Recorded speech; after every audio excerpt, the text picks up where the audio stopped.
Om Mani Padme Hum.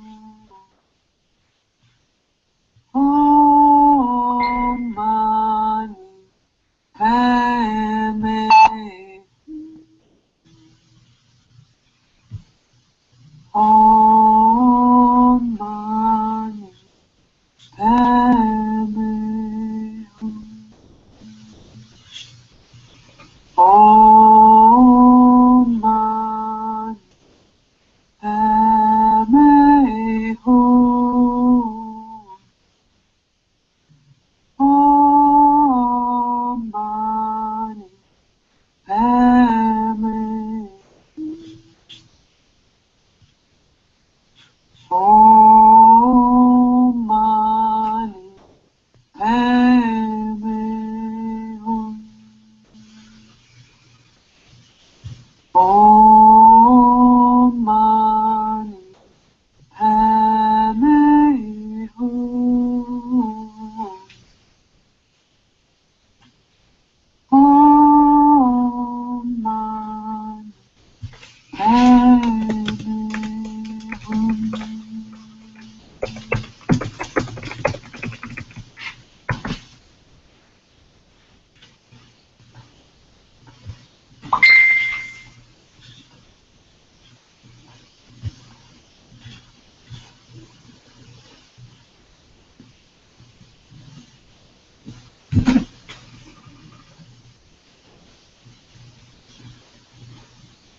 We are all beings. São todos os seres.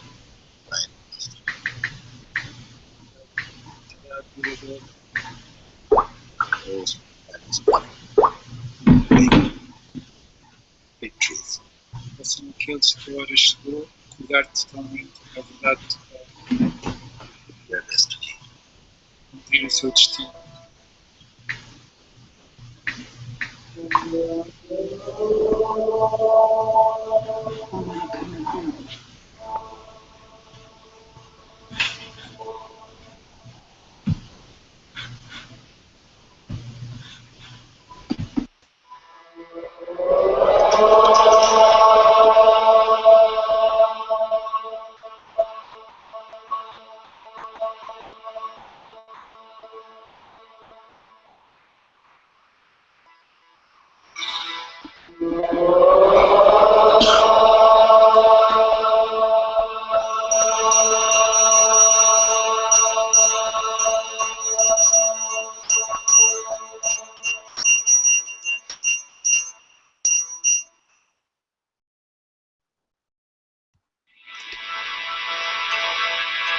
I just want to explain to you that there's different names of gods and goddesses, but it's all praises to the Supreme Lord that dwells within our hearts.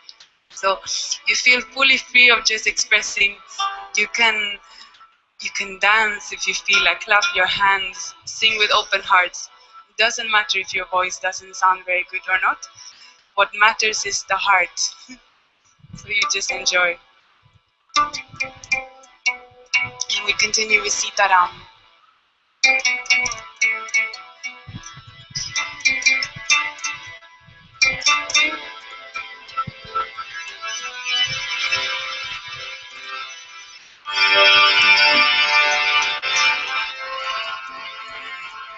Sitaram, Jai Jai Ram. Sitaram, Jai Jai Ram. Sitaram, Jai Jai Ram. Sitaram, Jai Jai Ram. Sitaram, Jai Jai Ram.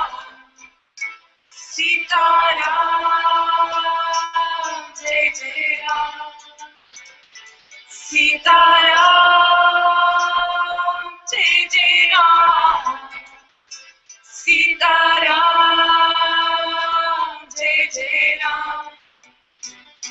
Sitaram, Sitaram, Jai Jai Ram, Jai Jai Ram. Sitaram, Jai Jai Ram. Sitaram, Jai Jai Ram, Jai Jai Ram, Sitaram, Jai Jai Ram, Sitaram, Jai Jai Ram, Sitaram, Jai Jai Ram, Jai Shri Muti, Sitaram, Jai Jai Ram, Sitaram, Jai Jai Ram, Sitaram, Sitaram, Jai Jai Ram, Jai Jai Ram, Sitaram, Jai Jai Ram, Jai Sitaram, Sitaram, Sitaram, Jai Jai Ram, Jai Jai Ram, Sitaram, Jai Jai Ram, Sitaram, Jai Jai Ram, Sitaram, Jai Jai Ram, Sitaram, Jai Jai Ram,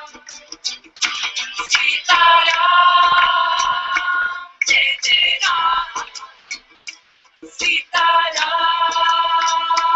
Jai Jai Ram, Sitaram, Sitaram, Jai Jai Ram, Jai Jai Ram, Jai Jai Ram, Sitaram, Sitaram, Jai Jai Ram, Jai Jai Ram, Jai Jai Ram, Sitaram, Jai Jai Ram, Sitaram, Jai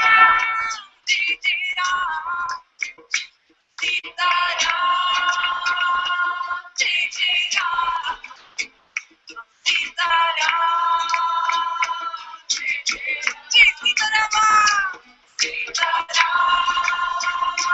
Jai Jai Ram, Sitaram, Jai Jai Ram, Sitaram,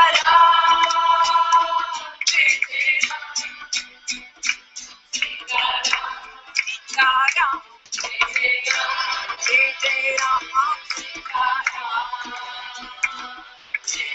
Jai Hanuman, Sitaram, Sitaram, Jai Jai Ram, Jai Jai Ram, Sitaram, Jai Jai Ram, Ramana, Sitaram, Jai Jai Ram, Sitaram, Jai Jai Ram, Jai Shri Moti, Sitaram, Jai Jai Ram, Sitaram, Jai Jai Ram, Sitaram, Sitaram, Jai Jai Ram, Jai Jai Ram, Jai Jai Ram, Sitaram, Jai Jai Ram, Jai Jai Ram, Jai Jai Ram, Sitaram, Jai Jai Ram, Sitaram, Jai Jai Ram, Sitaram, Jai Jai Ram, Sitaram,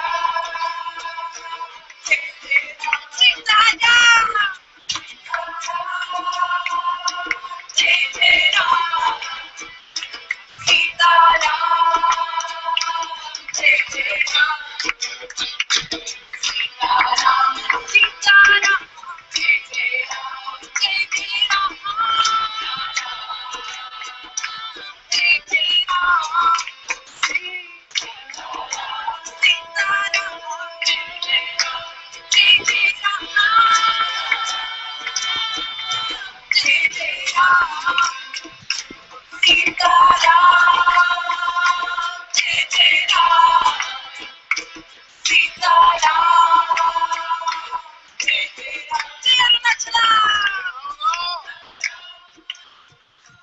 Jai Jai Ram.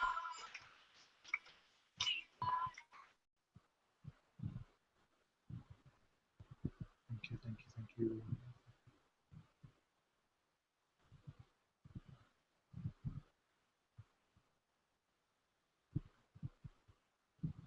Namaste everyone. Very warm welcome to Satsang today. Sadhguru Sri Muji Ji ki Jai.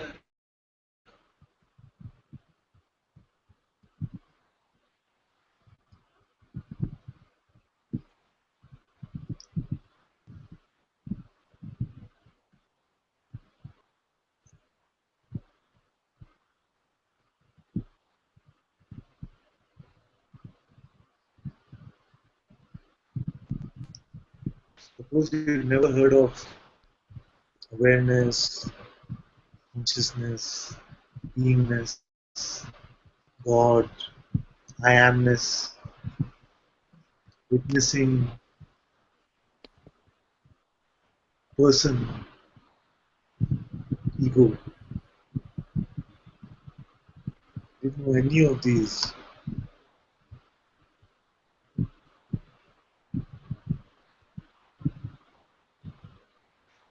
Many times I feel like it would be much better for all of us.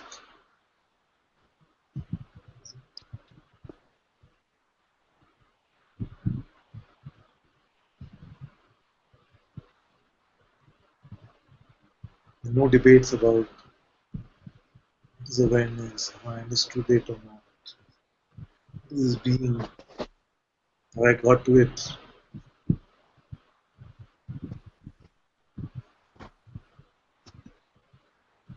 If we didn't know any Advaita jargon,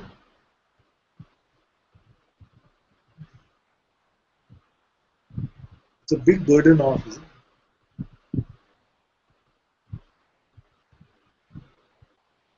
Because I see that many times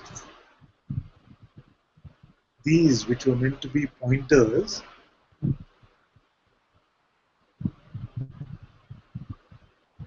are being collected as if they are the discovery.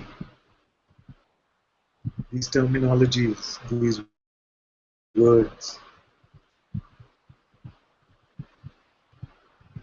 in a certain sense of achievement, a false sense of self-discovery can come when we have this sense that I know this now.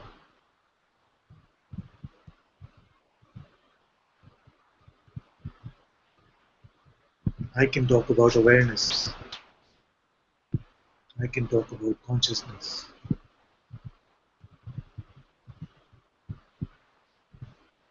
All of this, like this, when it is manifesting in this way, from a sense of specialness, from a place of arrogance, is nothing but the spiritual ego.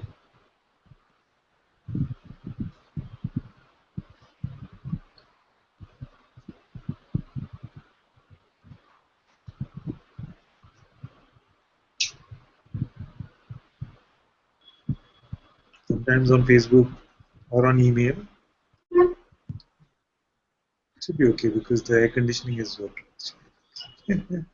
Yeah, no, it's okay.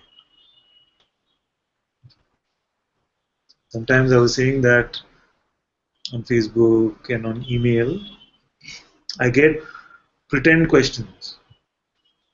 Pretend questions means there's not really a question there. It's just some sort of a sense of showing off Advaita knowledge or something. Thing that I have been contemplating the nature of awareness and the difference between awareness and consciousness, and this is my conclusion about it. So a lot of, and this can be, we love contemplating these things. It's okay, but sometimes you get a sense that it is the playing with these terminologies, the playing with these words has become primary, and the direct checking, the direct experience of what we are, which is simpler than any of these words, that again is not happening. So we've replaced one set of ideas, personal ideas, with a new set of personal ideas about spirituality or about Advaita.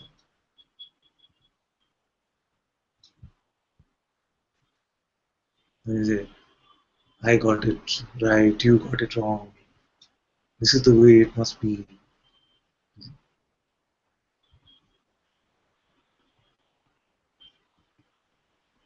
All of this mental understanding can be kept aside.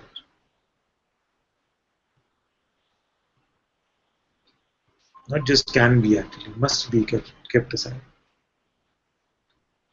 And then you will smell fresh and fragrant.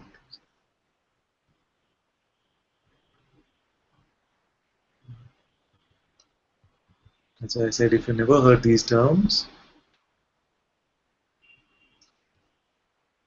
is it a problem? I feel actually sometimes it's better. Then we are not speaking from these places of mental, conceptual understanding. So this is gone. Suppose all the Advaita language is gone.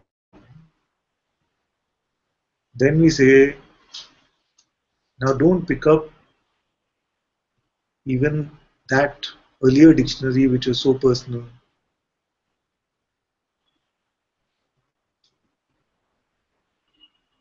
That this is how I am, this is my plan for my life, this is how the world is treating me. If you don't pick up any of that also, what should I do?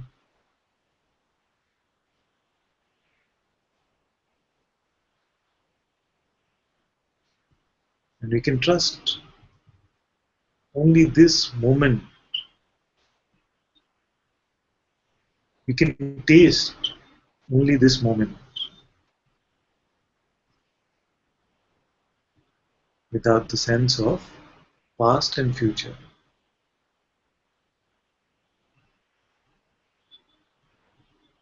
And many times it is just our terminology that keeps us stuck in all of these concepts.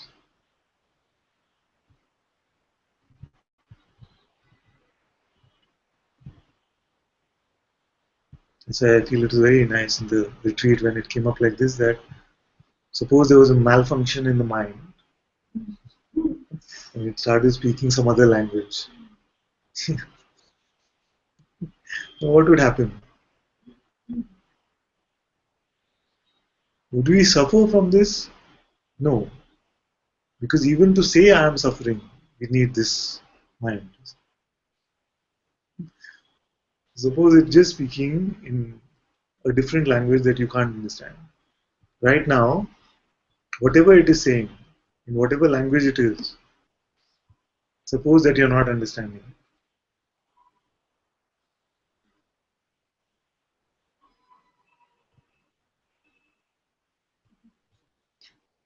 So whatever says, huh?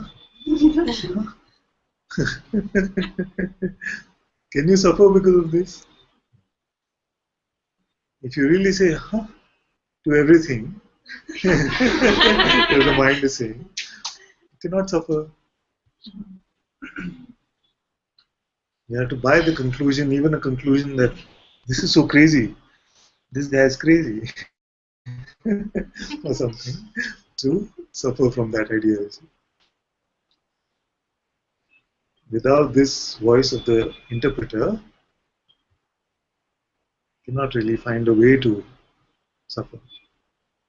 Yeah, Guruji also sometimes say that after you've been in satsang for a while, it becomes more and more impossible for us to suffer. We have to work really hard to feed ourselves a good diet of thoughts every day if we want to maintain our suffering. So what would it be like if we refuse to understand anything that the mind is saying? Would our life come to a stop?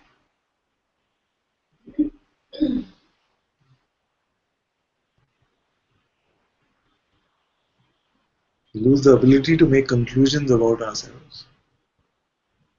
And most of our conclusions are very sad actually. Even the conclusion that I have found freedom is very sad. It means you are some mere mortal who is running about bound in chains. Not really running about if you're bound in chains. And now you found some freedom. Not even this conclusion we can buy.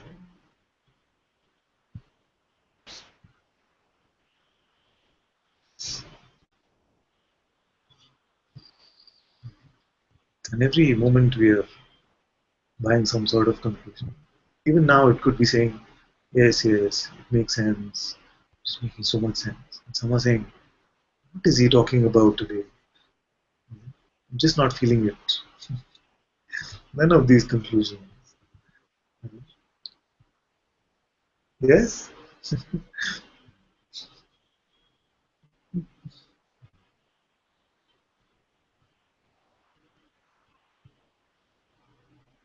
What is here before the conclusion?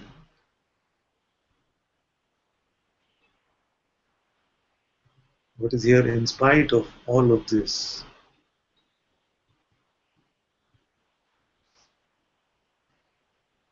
Is that changing?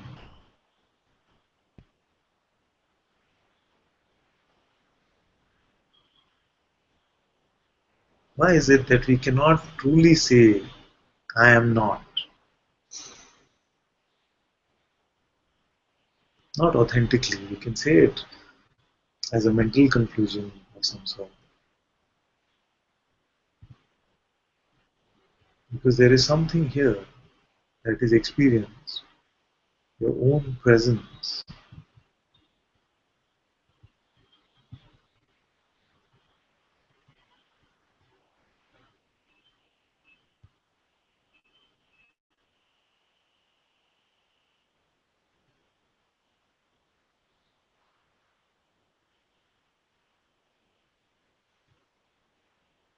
This that is here, is it relying on any idea to sustain itself?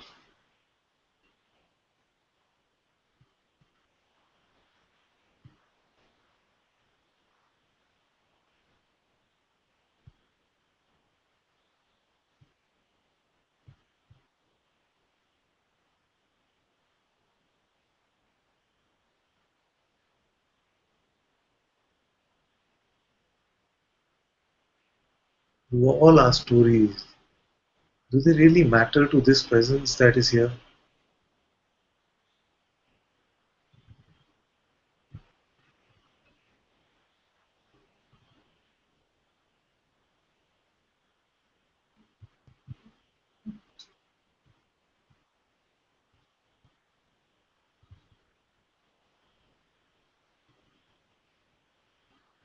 Don't be afraid to be without a story.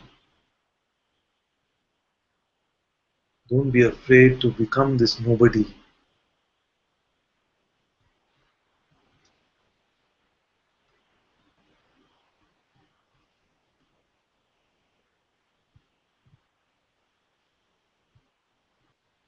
And I'm not going to let you use Advaita itself to sustain this one that is false.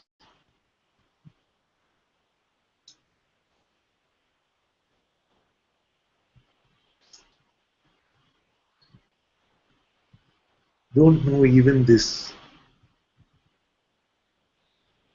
Anything you understood mentally, don't know.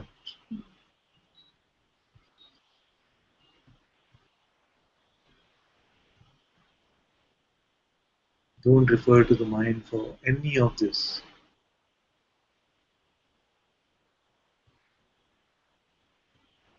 The truth is inescapable. It is here right now.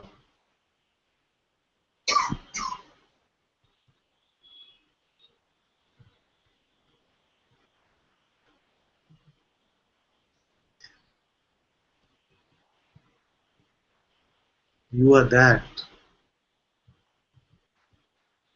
You are that, pretending to be not that, pretending to want to get to that. Either that, or you are that, pretending to be not that, pretending to have got that.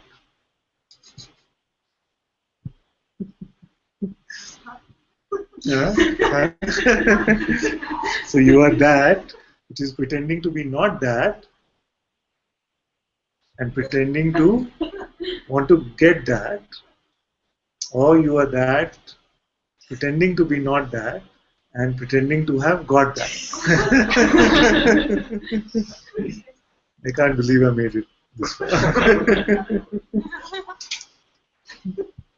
So why can't we stop the pretending itself? Suppose we took off the pretending itself.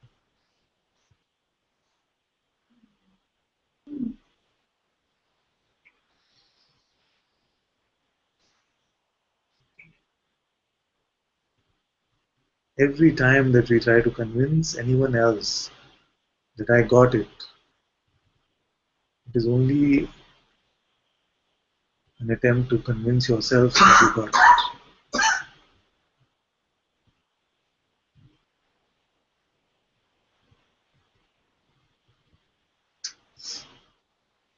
And I remember this sort of feeling used to be here, wanting to try and convince people. But now I find no joy in any of that.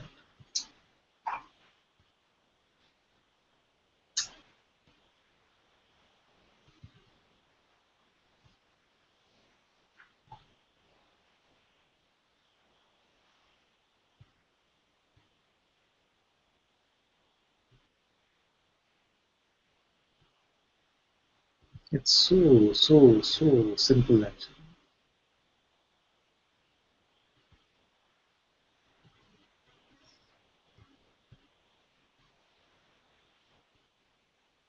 It's most naturally. You are here or no? Are you here or no? As what are you here?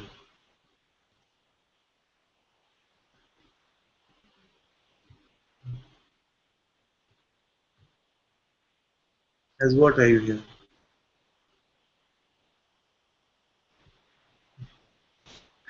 What are the options? Okay, let's go through. Let's make this multiple choice so it's easier. Are you here as a person? Cannot be, because every day almost I ask you, show me the person, and you don't find. Then you cannot be here as a person. Are you here as presence? That must be a scary teacher. Give me an F minus or something.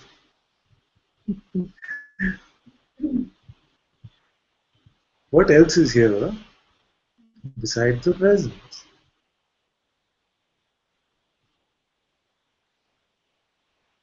You say, I am here, that itself describes it completely. I am is here. Okay, we said no Advaita jargon and Radha is already there. There we go again.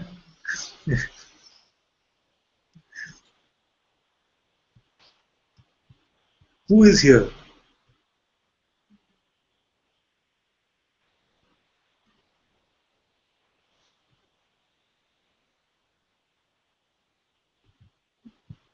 Body is here.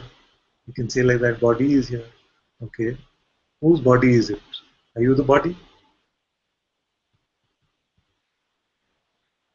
If you truly believe that you are just the body, then you would not come here.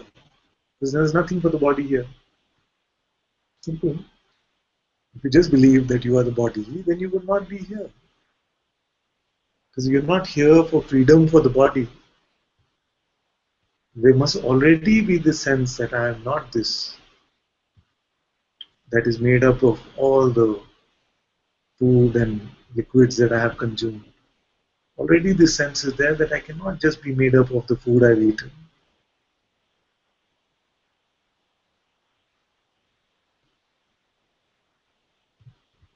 And actually, if it was just that, then life would be very simple.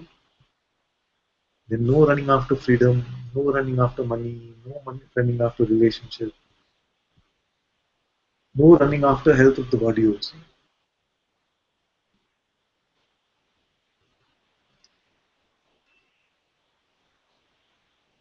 But there must be already a sense that I am something else other than the body.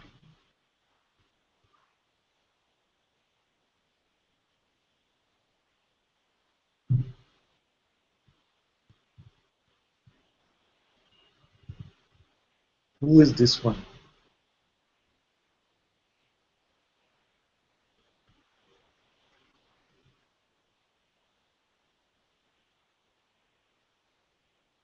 Then what do? We check for that one to which our name refers to. Where is this Ananta? Where is the Prabha? Where is the Zia? Where is it? Not body. Where is this one?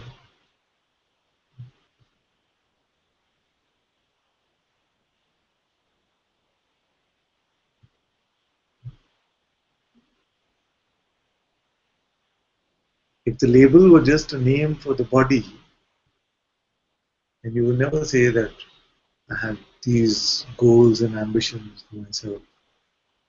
I want to get freedom.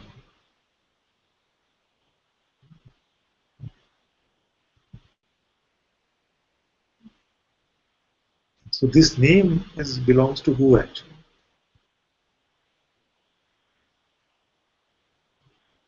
Is there any evidence of the existence of this one, which is called by the name?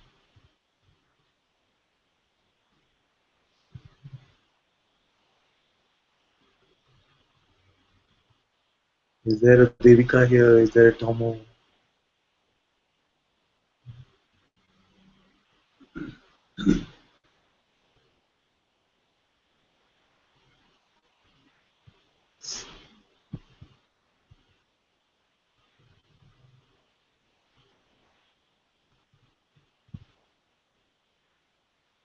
So at least can we make a deal today where we say until we find any evidence of the existence of this entity which is being called by my name, till I find one shred of evidence about it, till then I will not believe in the existence of it.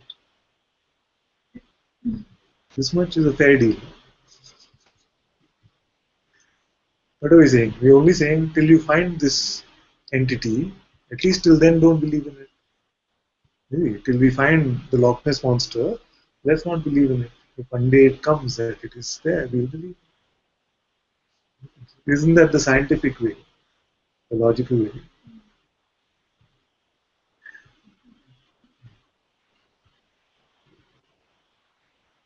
So body is kept aside, this entity not found, so that is kept aside. But by keeping the entity aside, did I stop being? Did I stop existing? Still here. All concepts of myself have been kept aside, and yet I still remain. Yes or no?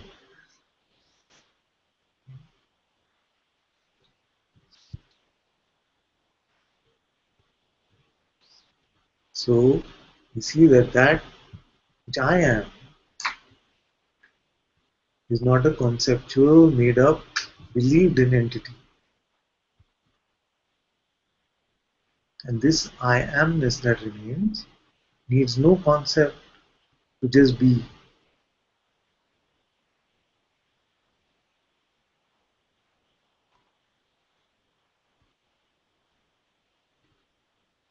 So very safely, at least in satsang, you can keep all these concepts aside.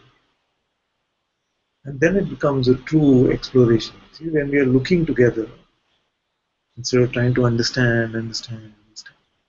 It's not a classroom in that way.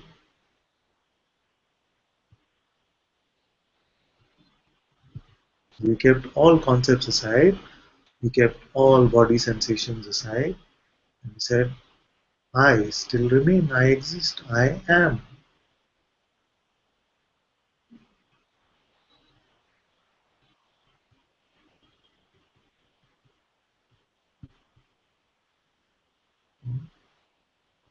Who's not with me? You're not with me? Everyone with me?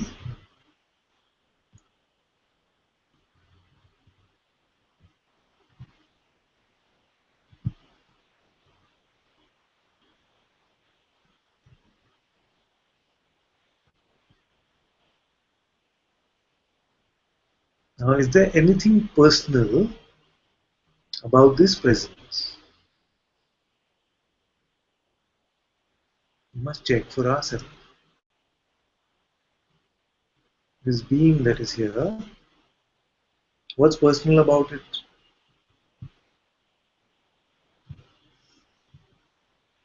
Does it have a plan for the future? Is it regretting something from the past?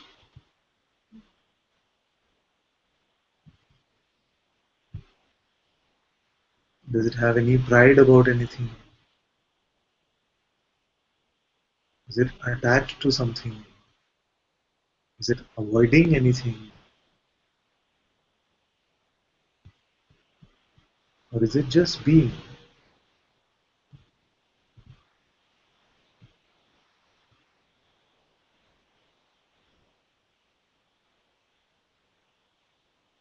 Are you not just being right now?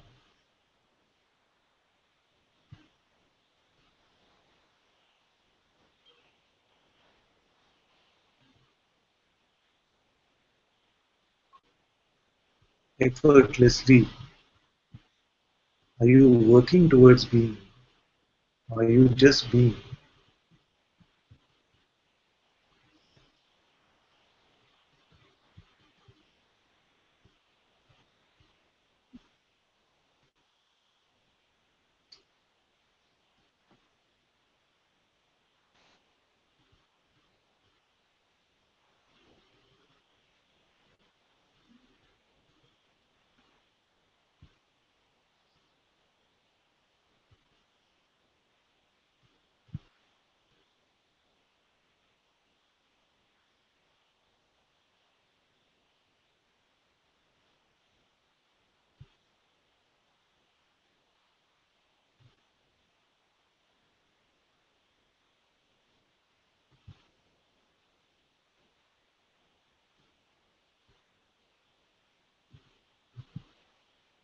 The entire so-called spiritual journey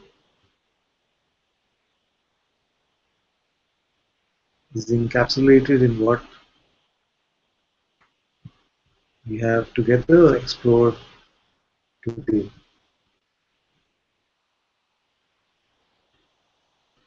Coming to this discovery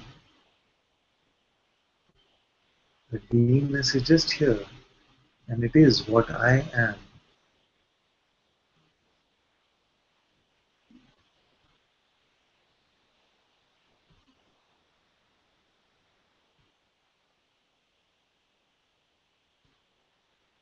Just being.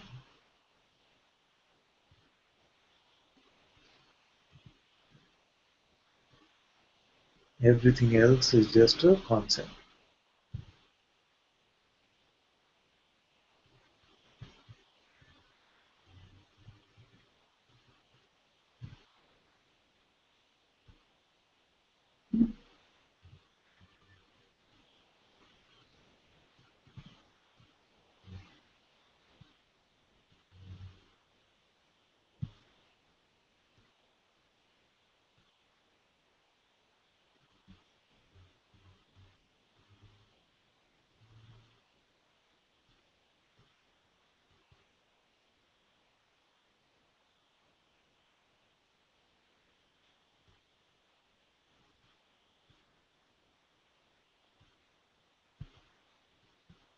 The best news ever is that there is nothing that can appear, nothing you can do, nothing that can happen that can have any effect, any impact on this being that you most naturally are.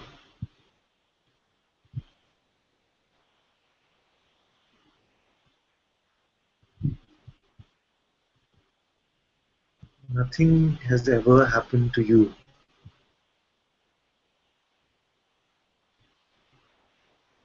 Being is always just being.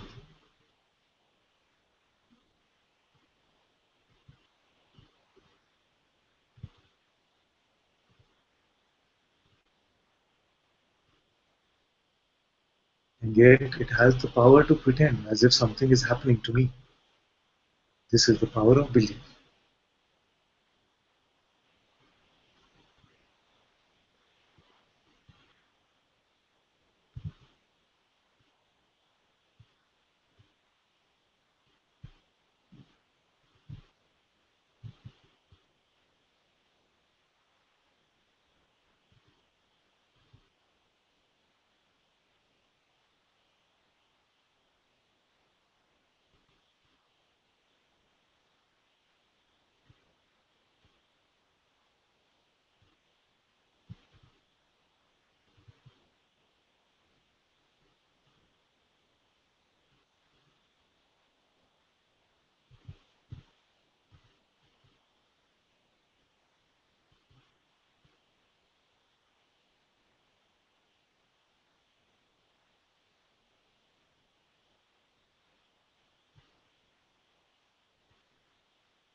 Which temple, mosque, church, gurdwara do I need to go to find this God which is always just here?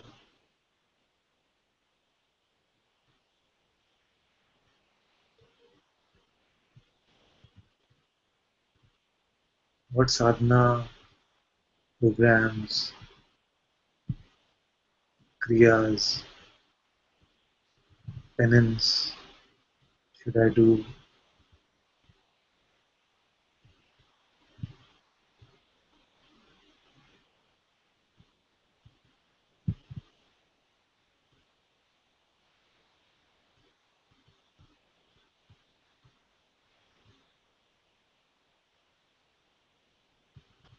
At best, what they can do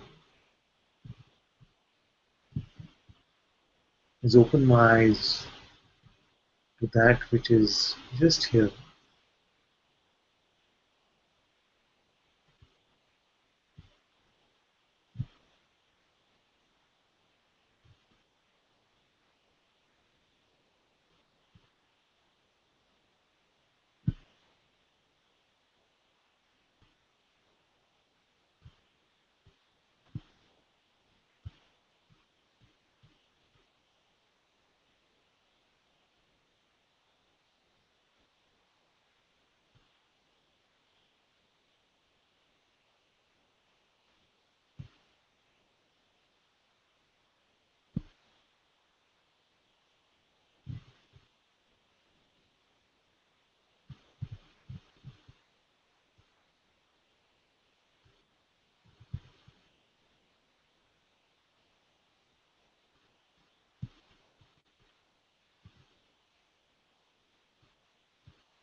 How many steps do I need to take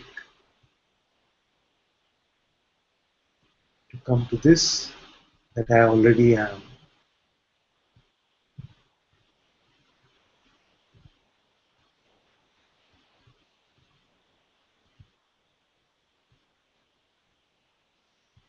How much time does it need to find the now?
Am I unaware of my existence?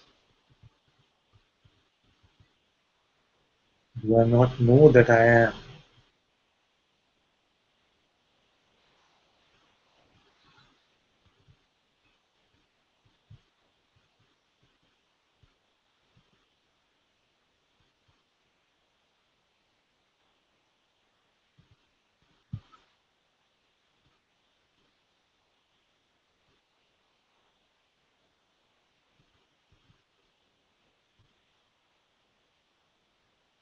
At what distance is this knowingness from me?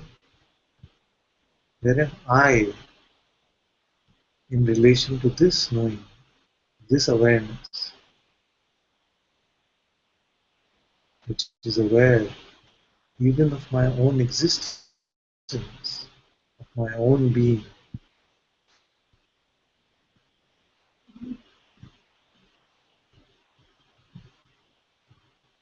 Who had to tell me that I exist, that I knew it? Is it not naturally known?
How do I know that I am aware?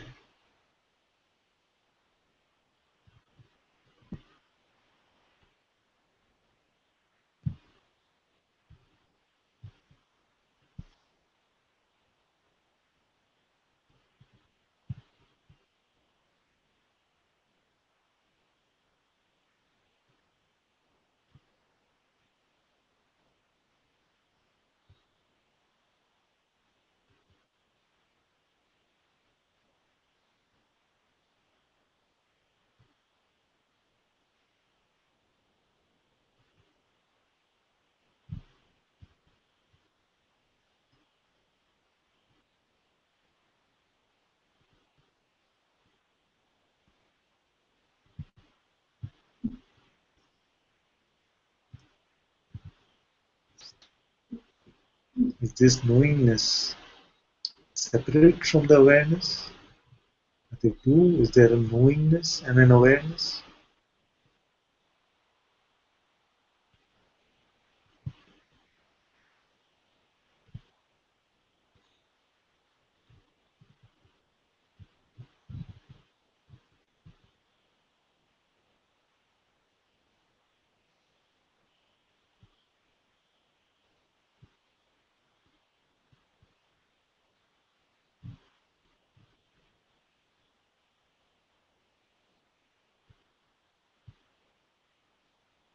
Here, what story can you have?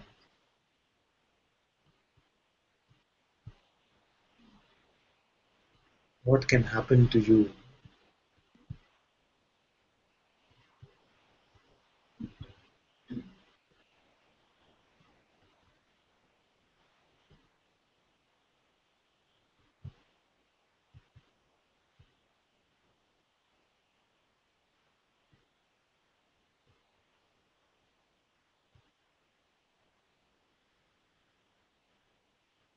Is there some proclamation needed now from here?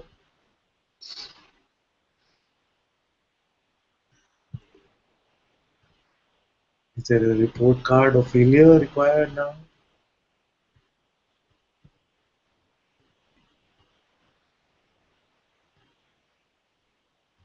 Don't be in a rush to go back to concepts.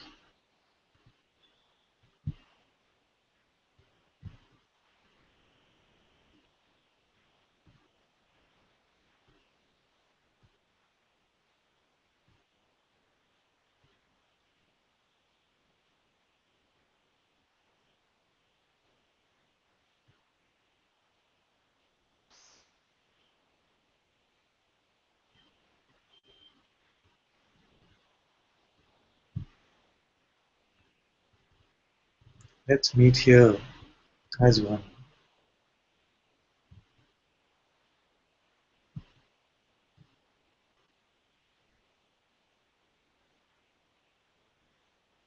And any idea you pick up now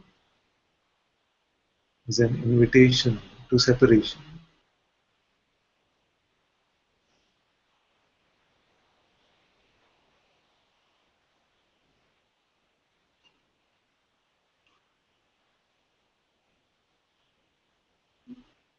Don't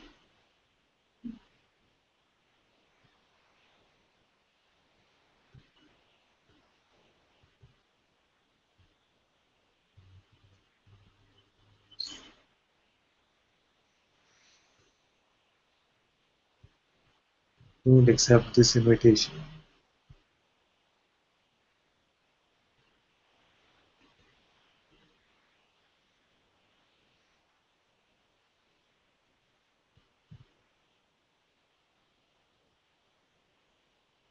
Here, there is no want, there is no lack.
Can this really end?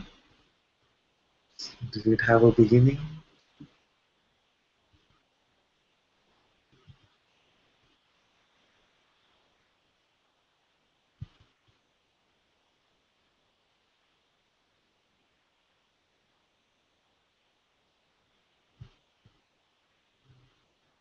Can any concept, any word come close to this?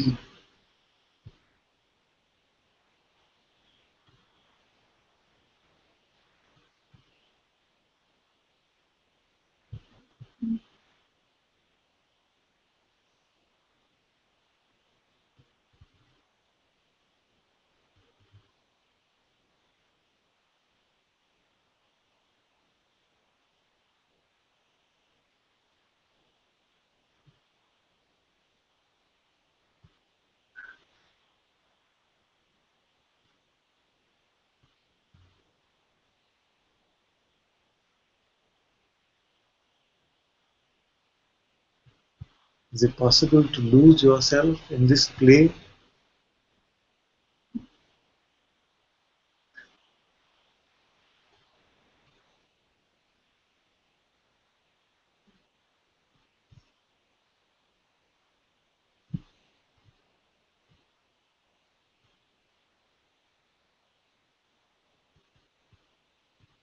I know that the mind is calling with whatever strength it can muster.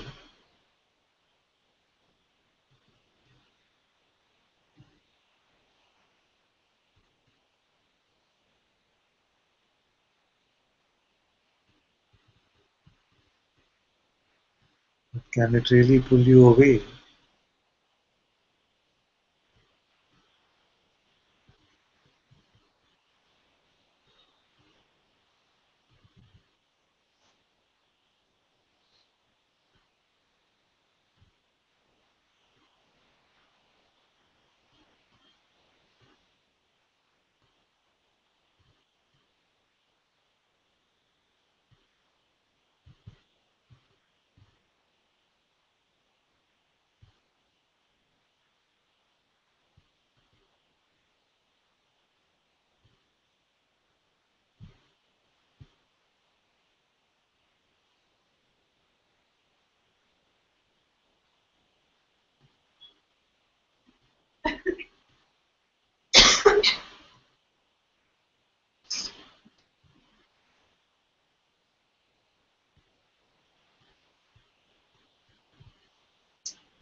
Are you going to send the mind an invitation to this party we are having?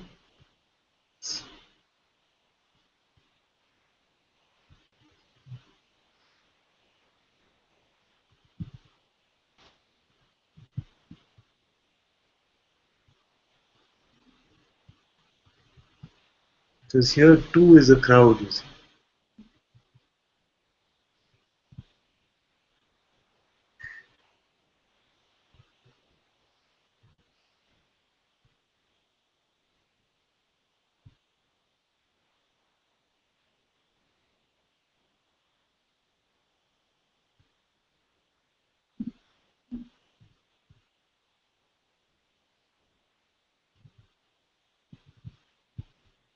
Are you going to represent what it is saying now as yourself?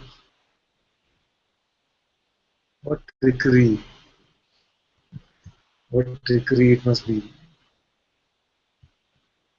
The divine trick, the Maya. Just this measly voice can appear, and you, the Supreme Lord, pretends to wear this mask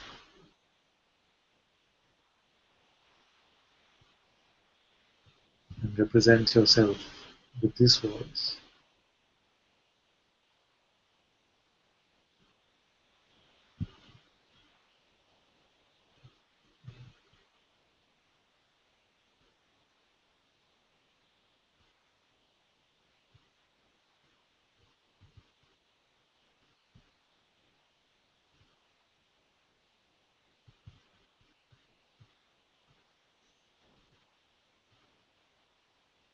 How are you going to play now? And I'm open to all your play. Just don't expect me to believe it to be real.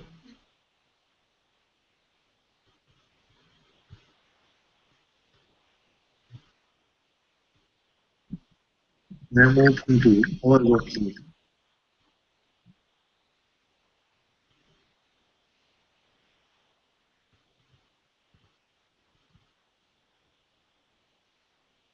Because this service I cannot do. I cannot believe that you are something other than I am.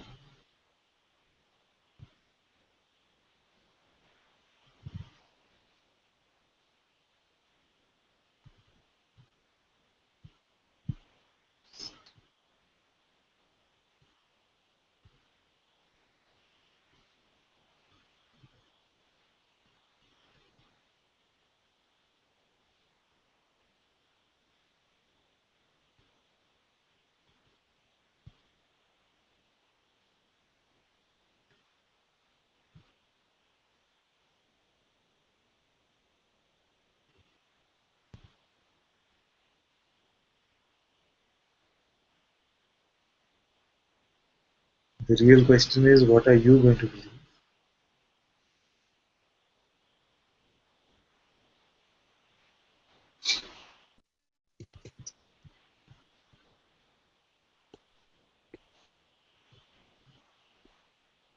So what if the response that came from here, first response to all questions that came from here was, who are you pretending to be right now? Would that be okay?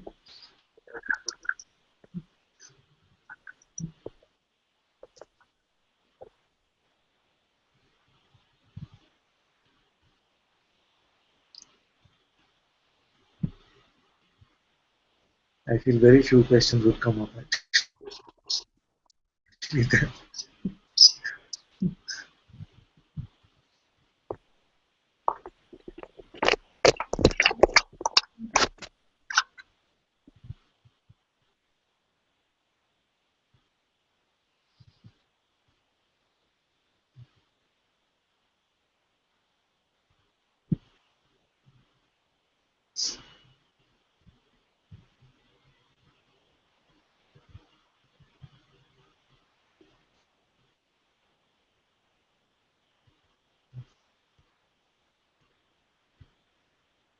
Sometimes I really feel like I don't need to say a single word more. I'm done for this life. And yet life surprises me. Yeah? It's just this 1 hour.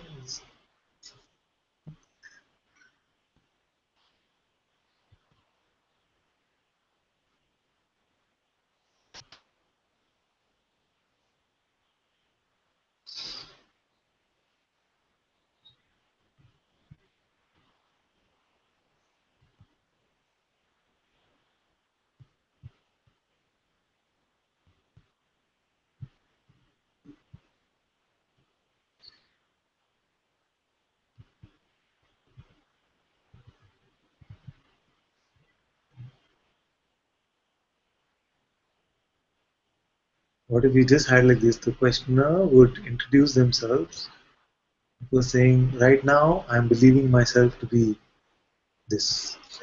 And that in itself would be the answer actually.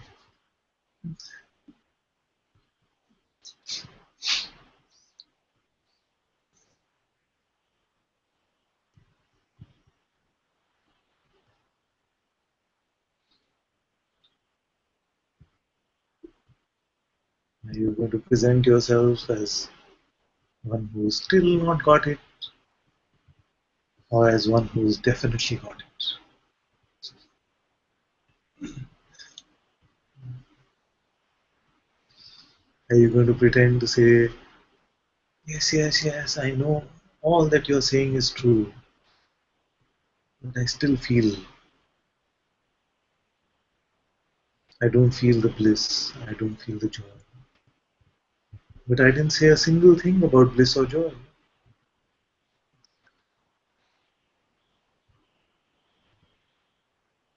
And the worst, okay, I'd say it since I started, and the worst is you say, yes, yes, I follow everything you're saying, but you know, my mind is still saying this. So what should I do now with the mind?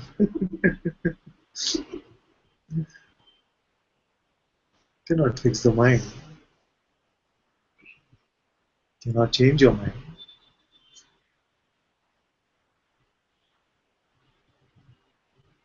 There's one who says, I'm not sure how to pronounce the name. It says, Master, I want to join, please guide me. You can join maybe if you're on Facebook, you can see the link to the hangout over there. Or maybe Jesh can guide you. He can send you an email about the link. You can join my team.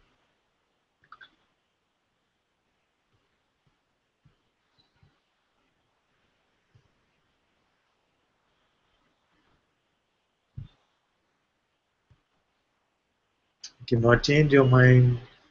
I cannot purify your mind. I cannot give you a certain type of thoughts. But I do feel that if you follow what is being spoken, then you will not believe these thoughts. You will not find a sense of truth in them. You will not find meaning in them.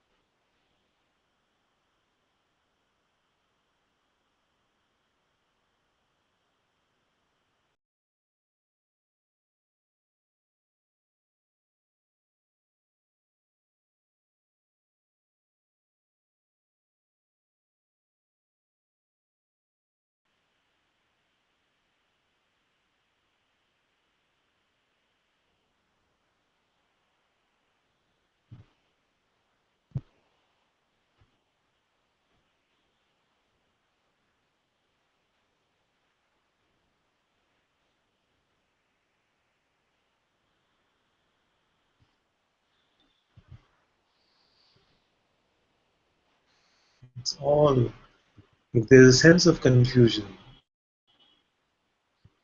that means that there is a sense of misidentification. You've identified yourself to be something that doesn't exist, and that is bound to be confusing.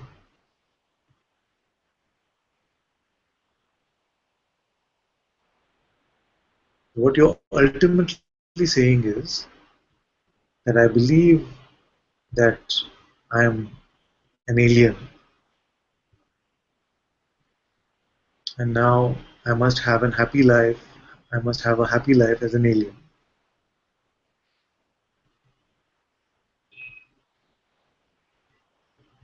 The premise itself is wrong. The premise of a person looking for a happy life itself is wrong.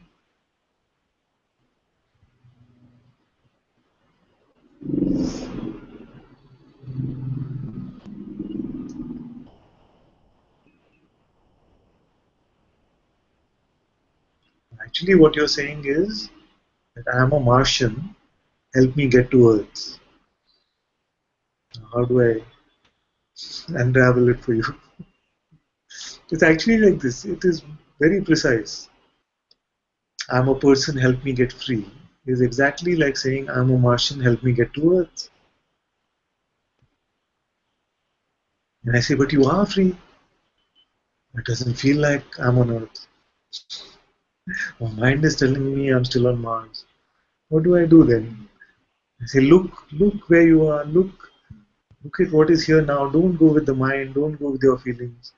No, but on Earth, I know I would feel joy. See, it's not true.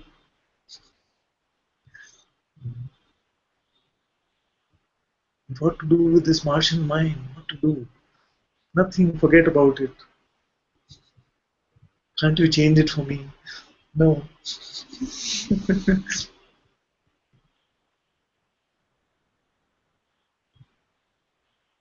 So how to help this Martian get to Earth? We can only work on the belief that you are a Martian, isn't it?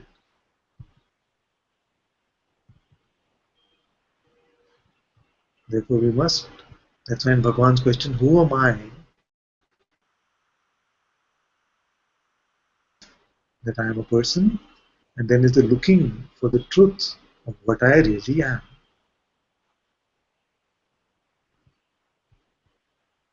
Are we open to this question?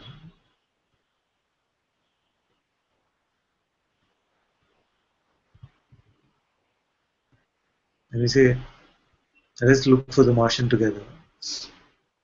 We can't find. When we look for the person together, we can't find it.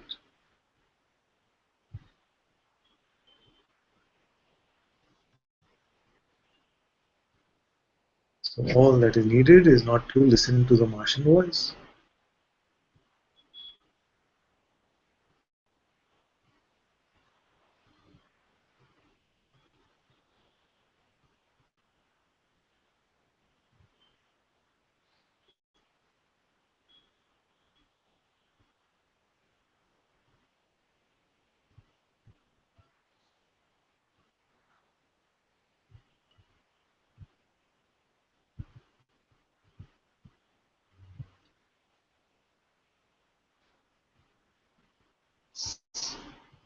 It's crazy, no?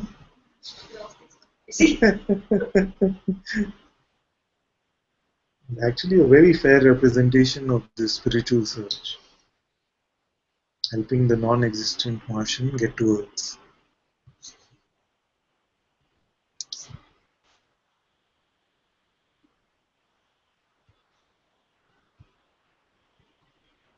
Now, which voice are you going to speak? Martian? You are off from asking questions.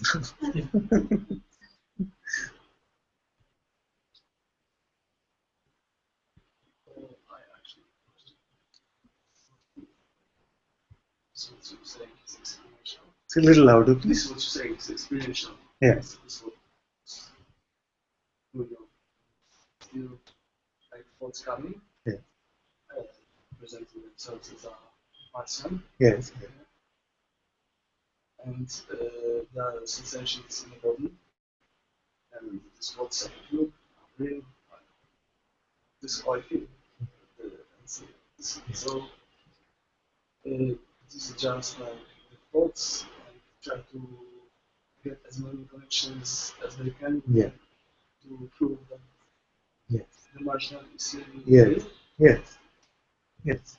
So he says that what you say is very experiential, and yet this mind continues, this Martian mind tries to convince me, and it uses what is appearing as feelings and sensations within the body and make these connections to prove that, hey, you're on Mars. Don't go about feeling you're back on Earth or something. It's saying this feeling is still here. This is a very Martian feeling, okay? That's what it's saying. This is very personal. You're still feeling anger. You're still feeling frustration. That means you're still a person. You know? And how long will we go with this circumstantial evidence of the person? You know, circumstantial evidence? It means indirect evidence. No direct, we do not see this person, we do not see this Martian. But the mind comes and says, and the feeling appears, after that the voice comes and says, oh, this should not be here. You see? Now, without this voice coming and interpreting the feeling in any way, then does something happen?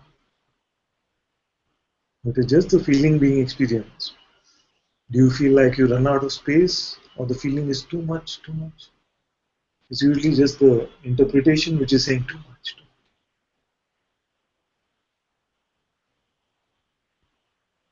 More it's coming back.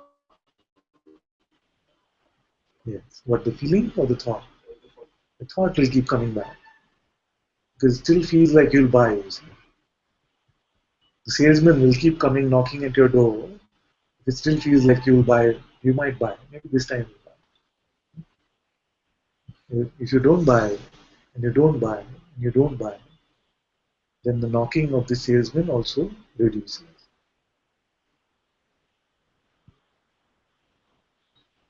And don't buy does not mean you stop the thought from coming. It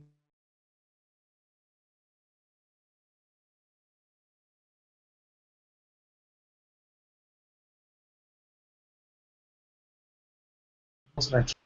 Without believing a thought about the feeling, no feeling is too much.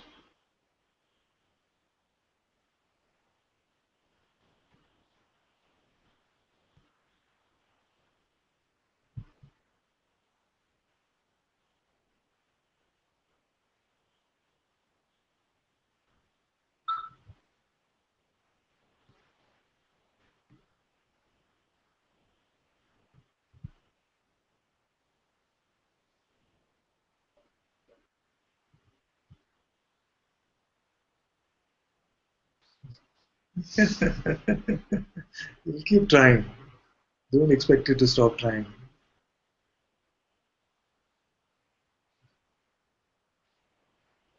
But you will stop buying. The mind will keep trying, you stop buying. So what is proper? Yeah. Because not what is good. It's not. Yeah. It's trying to help you see what's going on here, what's going on.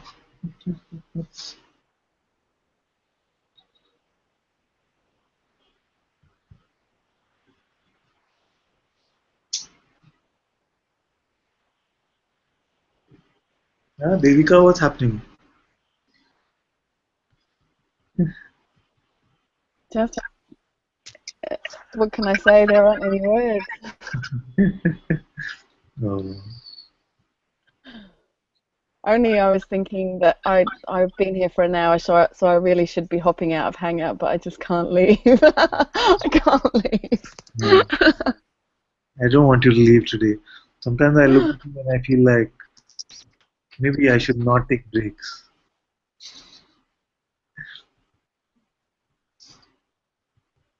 And it's frozen now.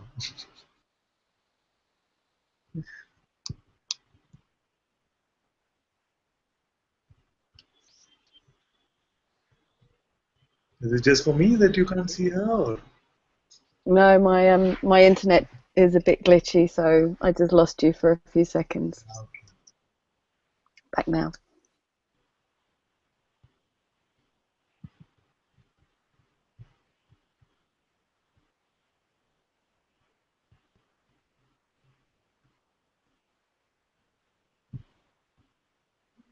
Mm-hmm. I have a question. First, you can put on some light.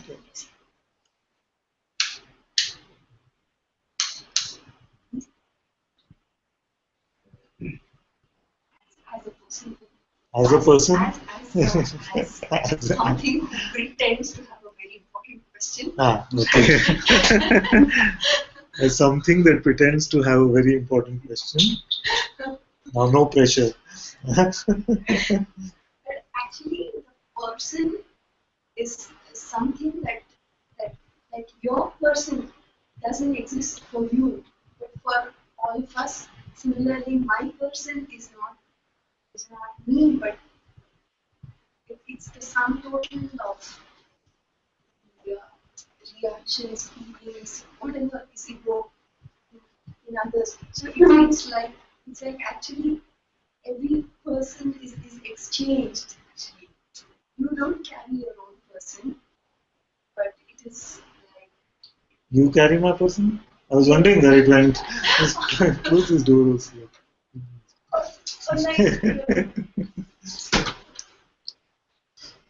I have some sense of what you're saying, but maybe like we can elaborate some. suppose like if you ask my mother or my father what kind of a person is she, so they will have something fairly similar to say, like all the people who have been in close contact with the being. So is it that the person? No $1,000 for you. That is just like saying, what is her favorite role that she likes to play? You see, that doesn't show you that the person exists.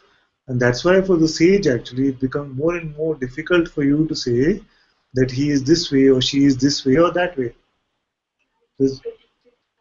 Not at all, because some conditioning still plays out, but mostly it's quite unpredictable.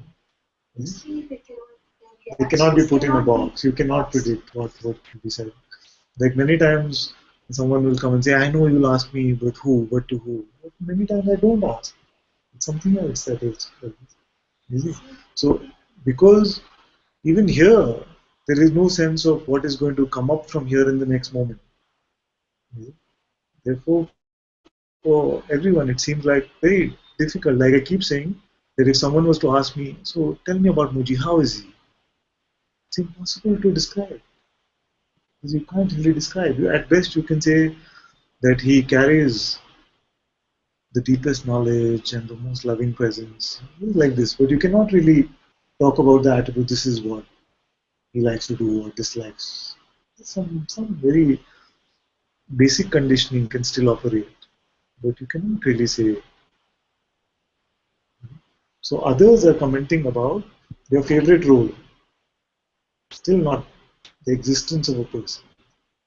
And as you find that every moment is getting fresh, and you don't you're not really trying to control your reactions or behave a certain way, then they will also start dropping their concepts. Because 1 minute this in the same stimulus laughing, 1 minute same stimulus crying. You go, no. So we just don't understand you, and that's a good thing. Because all these conclusions about how this one is or that one is, these are not stable because they're not really true also. They keep changing, you see, over the years. So what they would have said when I would have asked them when you were a child, very different from what they would say now. Very different when I asked them 5 years later. Because this is constantly changing. So if that is constantly changing, then it cannot be describing the truth. It's just describing the appearance.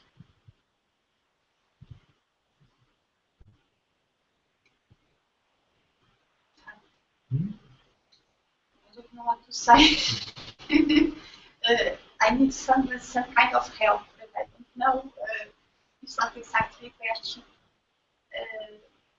It's how I'm really feeling that it seems that this person I really Yes. solving. If I try to be aware, it's like solving what this is to you. It's how I perceive. Now I feel I'm so good to feel. You don't seem worried. Yes. Because my mind is coming. The person dissolving is our because whole game. My mind is coming and saying, perhaps it's you needing to go to psychiatry because I have very few antidepressives and signs becoming you. Now, slowly, maybe you need to go to a psychiatrist because you are not taking your medication. Yeah. Also, I take when I came to Rishikesh, I was taking all the time. Yeah. I was with all this nausea, and in Kiro I felt it was not for me to take. I talked about, and it's how I'm feeling inside. Goes through this structuration.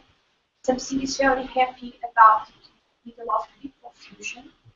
Something exists is here behind this person times, not with love but some different joy about the joy, not this love a little hysterical that I have sometimes, but something quiet. It's like a inner joy. Lot of fear, lot of fear, but suddenly I don't feel this anxiety.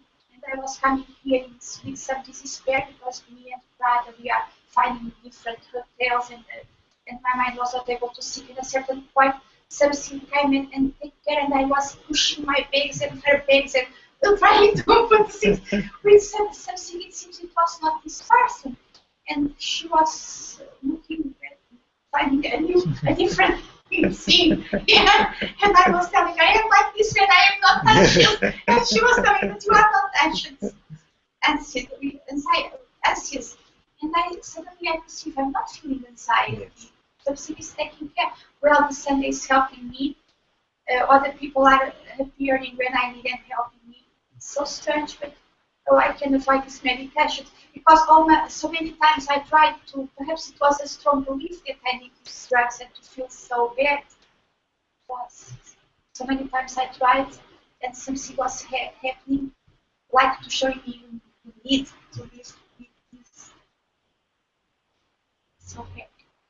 The self needs no medication. The being also needs no medication. It is only if there is something in the body, then to fix the body, we can take medication if it feels okay. But you can never be the body. So even if there is medicine or not, then we see that it is something, like I often use the example of the car. The car needs servicing or the car needs something more water in the radiator. You put, you see, it's only if it is something of the body. But what you are does not need anything at all. The reality of what you are doesn't need anything at all.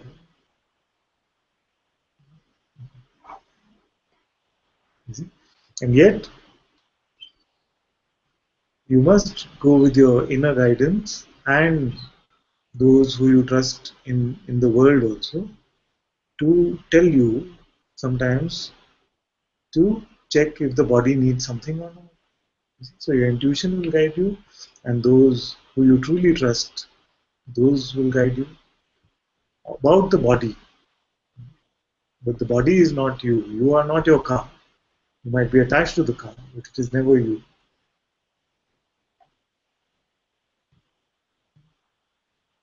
Because I feel in this moment not to time to go through this fragility. What to feel. Yes, Because I think it's okay so because you told me. I cannot understand also my body is dying with this drugs. I think my heart goes on the limit. So you feel like this that I don't want to, it causes nausea, it's not even comfortable for the body, it's not helping the body, I don't want to take. Yes, this is fine. But what you can do is say that, okay, I will trust Prabha, or whoever you feel close to in the Sangha, because they really, really will guide me properly in these things. So we can designate one or two people like this who say, okay, maybe Maria needs to take her medicine or something like this, Yes. and we can trust that. Yes. Because very often what happens is, like we had many years ago, we had somebody who came to Satsang, and his mother also came. And after coming to some Satsang, he feel, I don't need to take my medicine anymore. And after that, what happened with him is he had something called God syndrome, like narcissistic disorder. Okay. So what happened is that very What quickly, kind of disorder? I'll tell you like this. So how it happened is, he say first, I don't need medicine because I come to satsang. First, I don't need medicine because I'm coming to satsang. Also mine. And then he says, very quickly after stopping the medicine, the disorder came. So he says, I don't need to come to satsang because I am God. I understand. The narcissistic, you know how it is. Yes. Right? So it is like this. So I'm God. And then he was like posting all kinds of things that is Ananta is a fake guru. He should bow down in front of me actually because I am the real God and I am, you know, like this. And I am going to go to Goa and start a big ashram, like that. And then his mother was calling me and saying he's got this problem and he gets, you know, when he behaved like this, he behaved like that with everyone. And they like hit him, beat him up, you know, these kind of things happen. So last time she rescued him from hospital because a lot of people had hit him because they didn't like this behavior. So like this, if you, so basically what I'm saying is if you feel from your heart that I don't feel to take this medicine, first you must promise that you will be in satsang, and you must promise that if someone says, if the friends, your close friends in sangha say, I feel you need to take medicine, you will listen to that with. I was doing that in wishes, and even talked to me, and I perceived that I was needed, and I'm very grateful to that. There are some things changing because if you say me to who I need, of course I first. Right now, I don't feel you need, but I will also listen this for those who are around you, so that they can also come and give me feedback, and you must be open to this. And it's not about you, so you must always remember this. It's only about the body. Yes, I'm very thankful.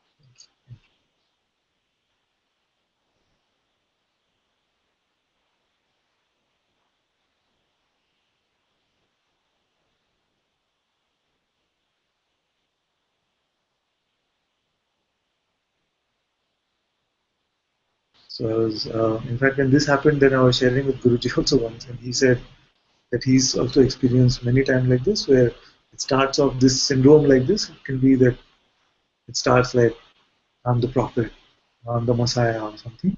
Then it goes to I am God. Okay? So he said first it starts I'm the Messiah, prophet. Then next it will be God, God, and third what you hear from them, I'm in the hospital. It was the extreme anxiety taking me to a point I cannot do practical things because it's getting difficult to find the place, and I don't know the balance of the others. So that's the point. Anxiety and things like this, actually, you will find that a lot of it can dissolve in satsang. Yes, and also this connection with the body. Meditation gives the stress in the body. that makes me feel the heart so more close. It seems that I cannot open myself with meditation. Someone was telling me this for me many years ago. Actually, the state of the body is not so much in the way of this direct satsang that we have. We are not so concerned about the state of the body. There are other parts where it is about energizing the body properly, and those are more important. Here, even whatever is happening in the body, we use for our inquiry. Who witnesses even Yes. this? Yes, I can stay with these sensations. The difficulty comes when I need to do practical things sometimes, and my mind cannot think, and I'm not a child to have or taking care of me. So I don't know if it will come this need of the exam to give me the capacity of do some practical things. It's a question about me. Right now, I find you very beautiful. I don't feel any need for any. Very much. I will accept it. Of This course, also in openness is Rishikesh I was taking it. I'm not hiding anything. I'm very, here for freedom and for us very, to very. a good child. Yes, or something.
There are some questions about why is it that I should not buy? Why should I not buy these thoughts? So let's put it another way. Buy these thoughts. If you want to play as the person, the only way to pretend to be a person is to buy these thoughts. So if your feeling is to play as the identity, to experience the ups and downs of this life, not as the witness of them, but as a participant in them, then we can keep buying. Inherently, there's nothing wrong because nothing happens to consciousness because of it. Nothing happens to awareness because of it. But you cannot say, I want to stop playing and I want to keep buying. It's like saying, I want to keep buying the tickets to the best amusement park in the world, but I don't want to play really. So then say, I'm buying tickets to this amusement park because I want to play for a while. That's fine. The only way to play is to buy these tickets called thoughts. So I'm not saying don't buy thoughts. I'm only saying if you truly mean I'm done with the play, then stop buying thoughts. Simple. Just saying if you don't want to go to Disney World, then why you buy the expensive tickets? Because once you bought them, they'll keep tempting you. Come, one day pass, all the rides.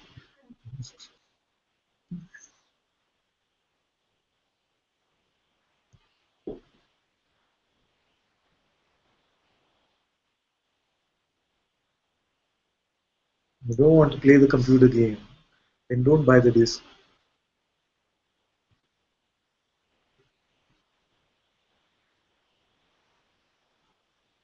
There used to be a time we used to have discs for computer games, but I'm old. What to do?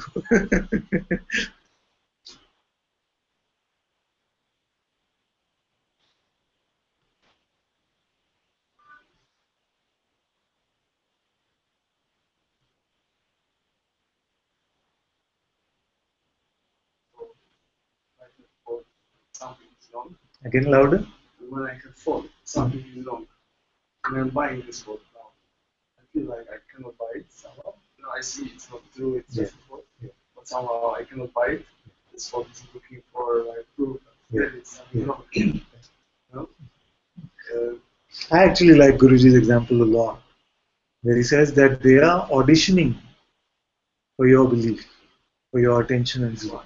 Auditioning, like you've seen X Factor, The Voice, American Idol, all these shows. Like people, they come and audition, and they want the good scores. So they come in and wanting to get your belief. They come in, pushing all the right buttons, and because you have seen for yourself that it is not true, you say not buying right now. You see, but they're still coming. So this auditioning continues. As you stop giving the scores to them, then you find that the interest in the auditioning also goes away, and the number of people coming to the audition also reduces. Myself, because I feel like I'm identifying with this. I cannot be totally happy, totally open, because something is definitely But something is wrong. That is not a thought. That is also a thought. It is a thought, you know, when I talk about it. Okay, so something is wrong. Why you want to believe this thought?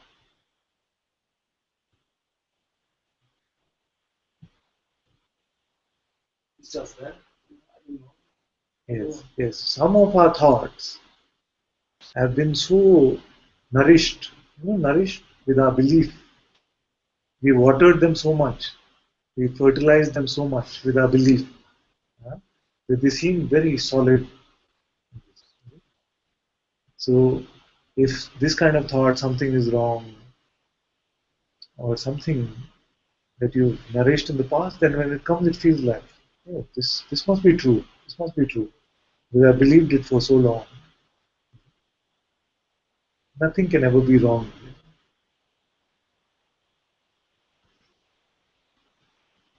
If something was wrong, then that would mean that something needed to be fixed. And that would mean that the self could be broken. When you're saying this, the thought is like, this is right, what you're saying, but anyway, be careful, but because something might be wrong.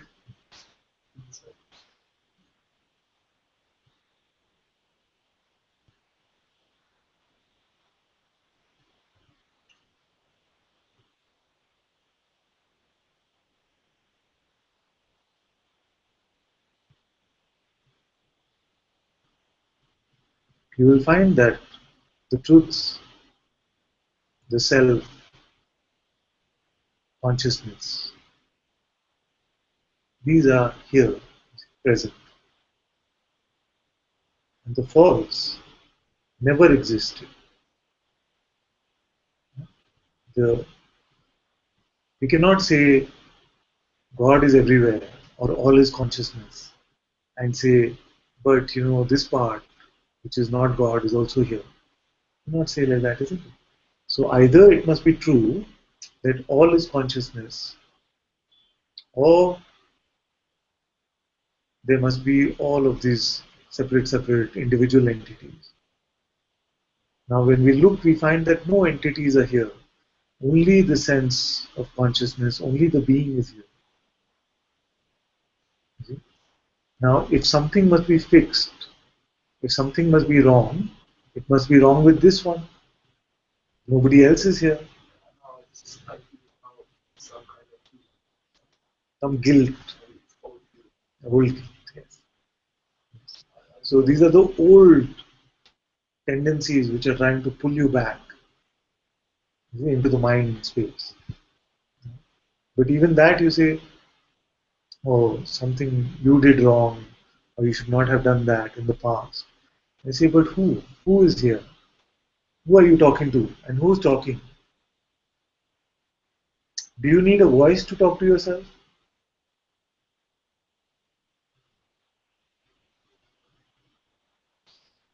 You never ask these basic questions. Why do I need a voice to talk to myself? So then, who is the one that is talking and who is the one that is listening?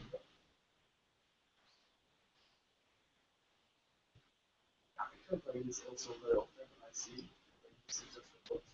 But thought that claim to be me, Yes. is talking to another thought, like conversation, and about this what I do in the present moment. And I'm thinking, can I just do it without thinking about it? And, but it stays anyway. Please, just one thought after another. The good thing is also that two thoughts cannot come at the same time. They can come very fast. See, but two thoughts cannot really have a conversation with each other. Just coming and going. Just like this mouth speaks a word. You can speak fast or speak slow. You cannot speak two words at the same time. Same you will find with thought. Coming, going fast. It pretends as if it is having conversation. It's just energy. It's just energy which is coming and going.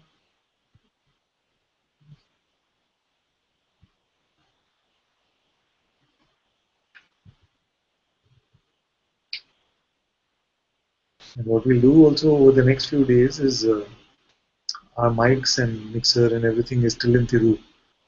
Once it's back, then you'll be able to hear the question a little better.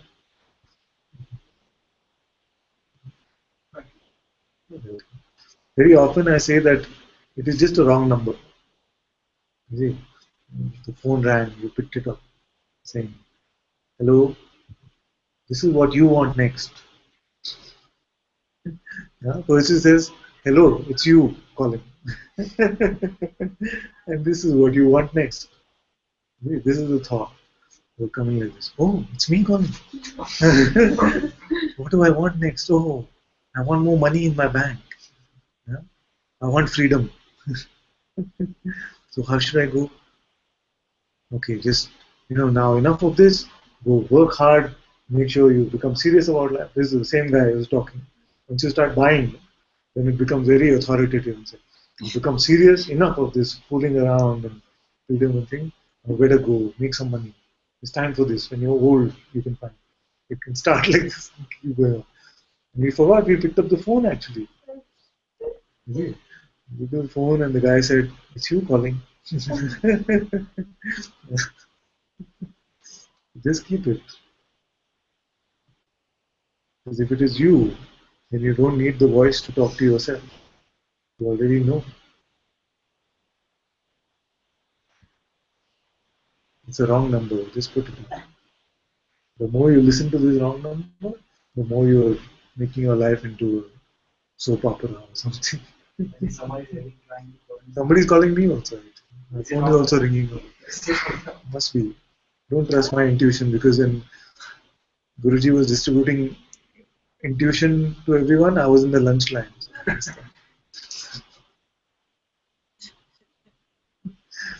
Something funny happened the other day, actually, in relation to this problem. Yes. On my phone, which is an Indian number, so only the people from here. Yeah. So, somehow somebody called in and I answered. And I said, they kept calling and kept calling and kept calling. And I said, it's a wrong number, it's a wrong number. But they were also speaking Hindi. Yeah. So not only was it the wrong number, but I didn't understand what they were saying anyway. So it's kind of like this other language. Yes, other languages. First you can say it's the wrong number, but if they keep insisting, then it's like, well, I don't understand it anyway. So and I know that these examples, there's a time where they sound really just funny and something says, "Oh, this is a nice story," but actually what is happening like this? It's really a wrong number.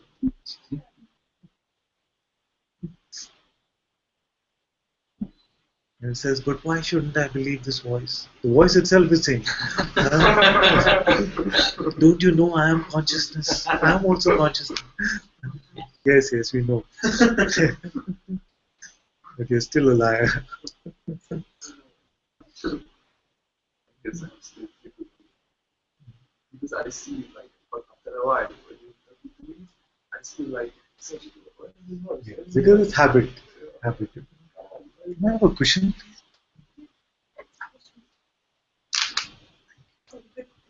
Yeah, it should be. The habit is like this, that we have had this one guru actually, which has been these thoughts. Real. And then when you come face to face with the guru, then it feels like you have two chairs in front of you. See? The guru is there and the mind is there, the second guru. So I'm going crazy. So you get these testimonies in satsang. I feel like I'm going crazy. It's because you're hearing both the voices. You're trying to juggle between both these masters in front of you. Then pick one. Pick one. You can have only one king on the throne. Then you say, okay, I will go with this one, the master's voice. Then you see that the master's voice is actually your own true voice, your intuitive voice, which seems to have got lost somewhere. Now you discover it. Then you start trusting this intuitive voice. Then what sounds crazy to you is, how did I ever believe the mind? See? That's crazy.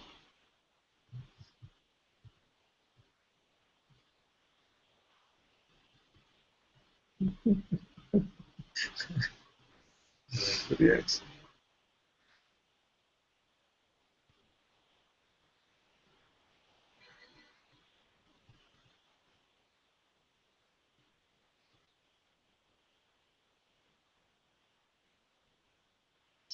The mind is Yeah. to keep you wondering about the origins of the person, how exactly you came Yeah. into this, how did you fall Yeah. into this, how did you even believe this, and thereby it's perpetuated.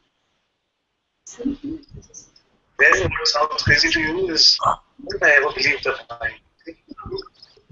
That's crazy.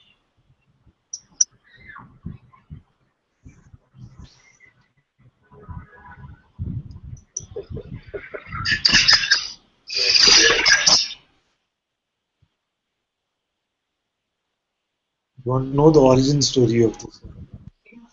like how The did origin of the non-existent Martian. how did all these people, how did they take it? You could have taken it, but all of them, and why did they bite for so Wow. long? Because there is nobody else actually. The end of that wondering will be the seeing that it's all about only this consciousness that is here. Nobody else has ever existed. Although it can seem very tangible and real, but just like dream characters, in the dream we could be having this conversation. All of us got this wrong idea. When the dream dissolves, or it seems just a dream, then is it about all of us? No, it's only this one.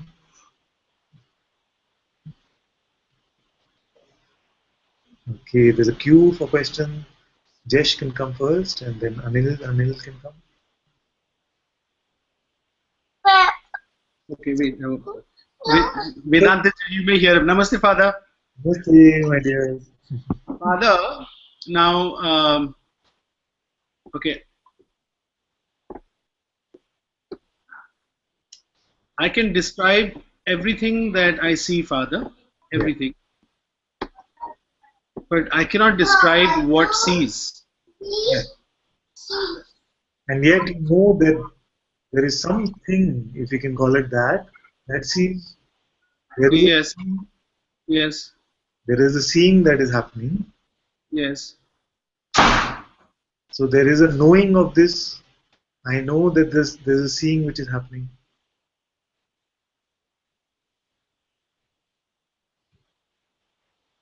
It's not that Vedant told you that, there is seeing going on.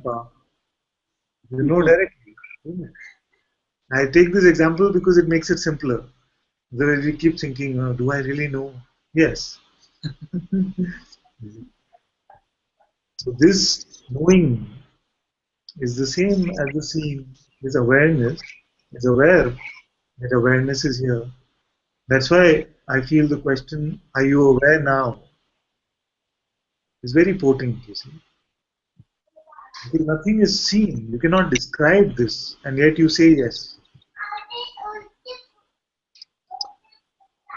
And it is direct. Nobody has to tell you you are aware. You know.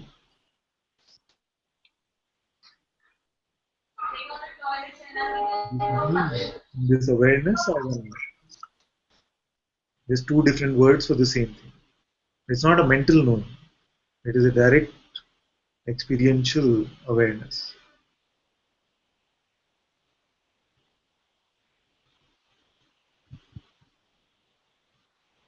The mind comes and says, but there's nothing, but there's really nothing. You see? Yes, and yet I am aware.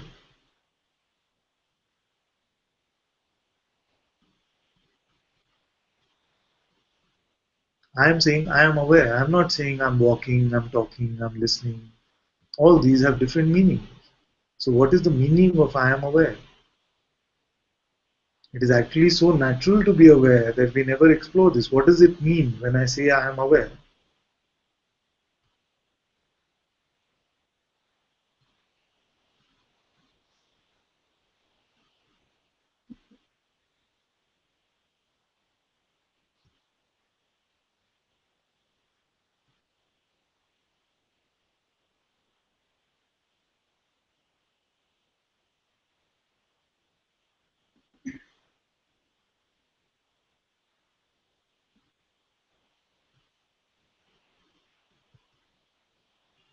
Why can you not be unaware?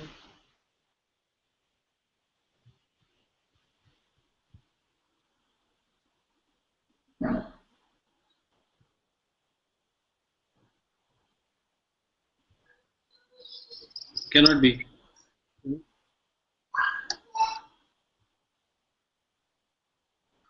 Everything else can be kept aside.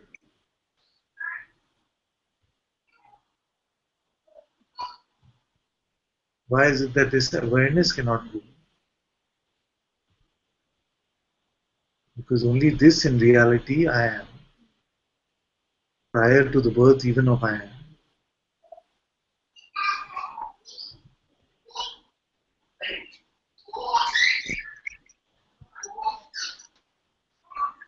Even if we were to say I do not exist, who would know this?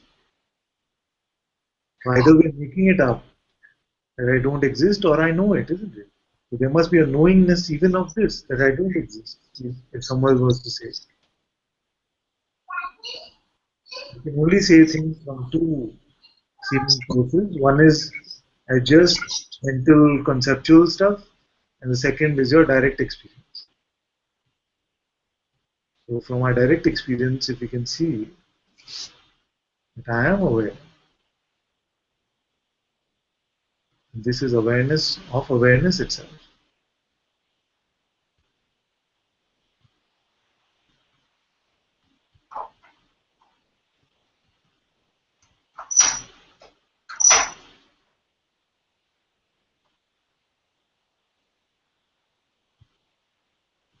So, Father, questions of the mind come up. The mind says, "So what is it?" It's trying to put an entity to it in a sense, and yet there is awareness of that whole struggle happening Right.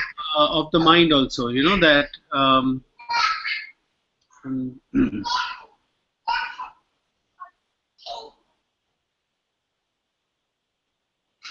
Can it really become a struggle without your participation in the struggle? No, no.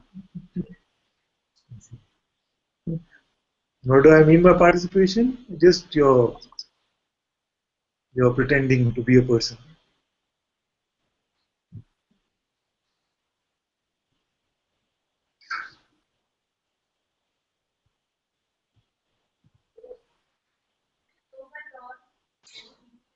So maybe it's.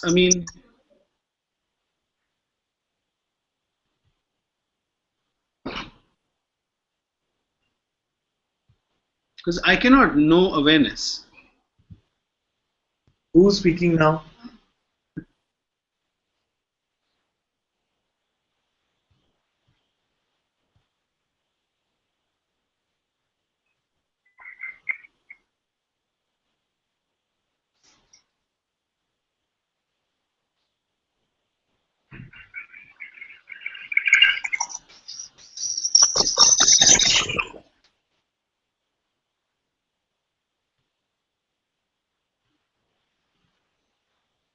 You know you are aware or no? Yes, 100%. Then who knows it? You only know it. Yeah.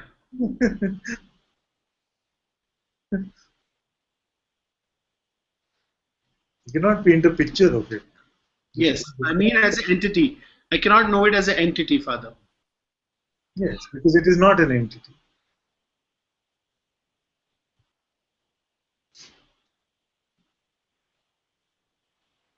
All of us are getting used to our non-conceptual existence, our existence as non-entities.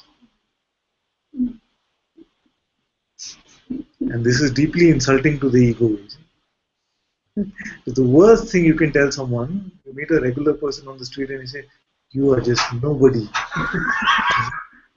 They much rather prefer it if you call them some names or something. But to say you are nobody.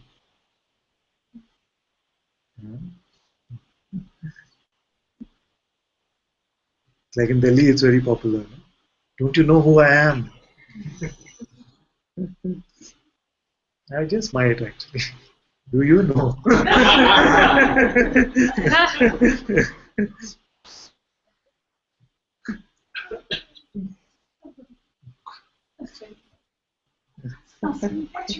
Also in Portugal? Yeah.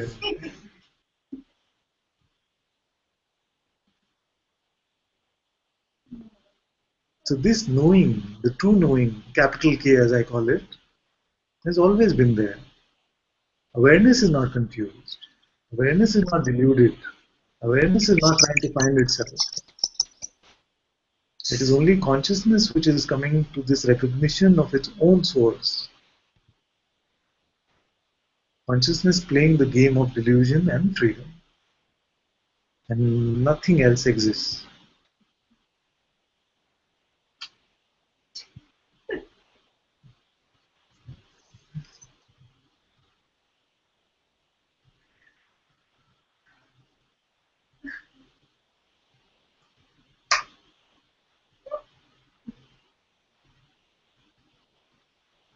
It is so transparent. It is so clear, Yes. Father. Yes. I mean, it's just so transparent. Yes. It's too transparent for the mind. Yes, yes. Sometimes it just wishes it had some color to it, awareness. If I spotted it, that was.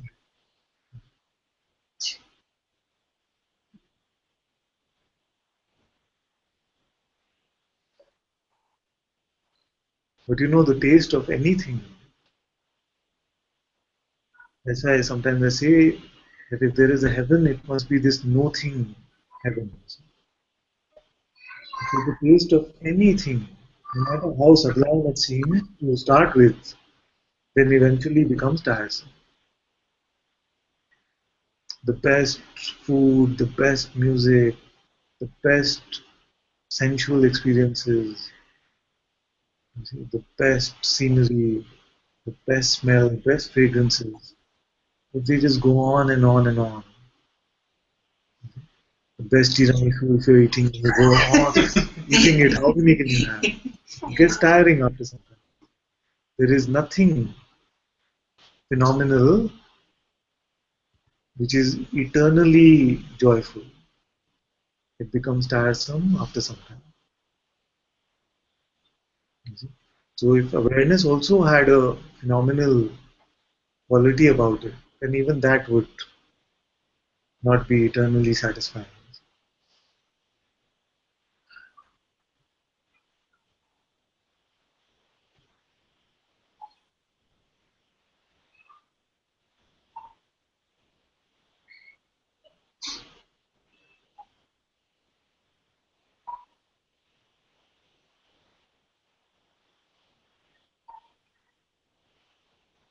To discover our true self as no thing,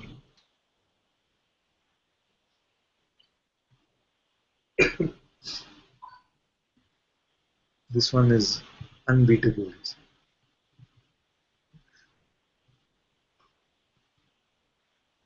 Because if it was something, then it would also be subject to time and space. Yes, yes. So, in a sense, Father, when I say here, Yeah. or when I say it appears, I am aware of the here, Yes. the here appears in it. Yeah. Is that what you mean by before space, Father? Yes. Yes. That here, the I am here, within which the space itself is born. The word here can be a little confusing.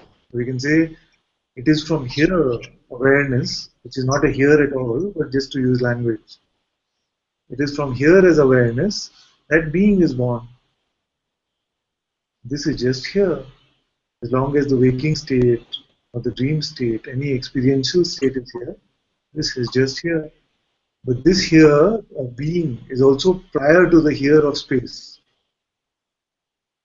I wonder who can hear this.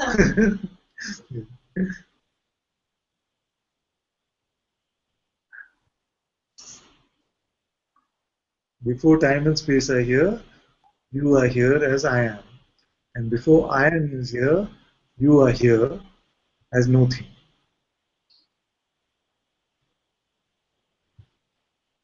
That is self-aware.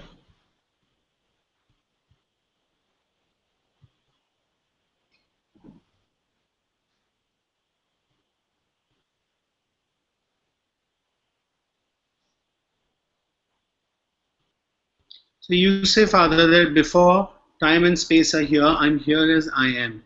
Yes. Is there ever time and space without you first? No. Right. It's all very simple. Yeah. When we go with our experience, it's all very simple. Yeah.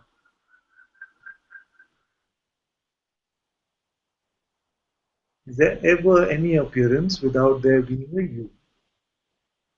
Without their what, Father? Sorry, I didn't Without hear there that. being you first. No. All appearances are for me. Which me is this? I amness. Yeah. Yeah. Yeah, it's only in my presence. In your presence. It is appearing to you.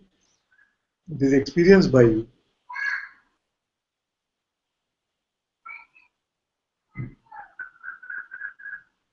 It is dancing for you. All of this Maya, Lila.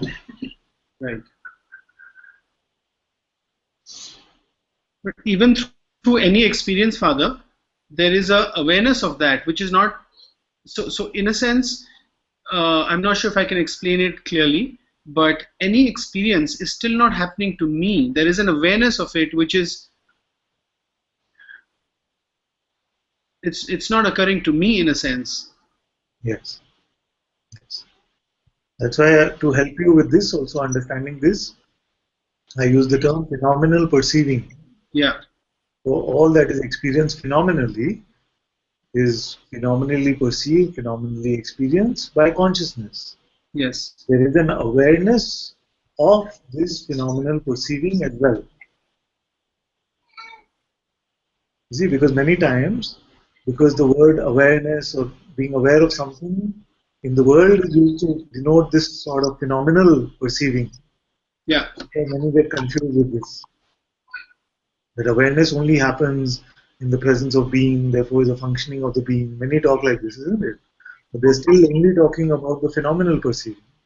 Right. I'm talking about that which is aware of this. Yes. And aware that when of the time when this is not. Right. So in deep sleep, Father, there is no attribute. There is no nothing I can say. Yes. And yet you are aware of this. Therefore, awareness must be there. Yes. And now that awareness is still here. However, it is so empty that it just takes on the color of what is, in a sense, if you know what I mean. It gets lost. You cannot see it. It's always just this emptiness, this nothingness. And yet it is the background Yes. of this entire play.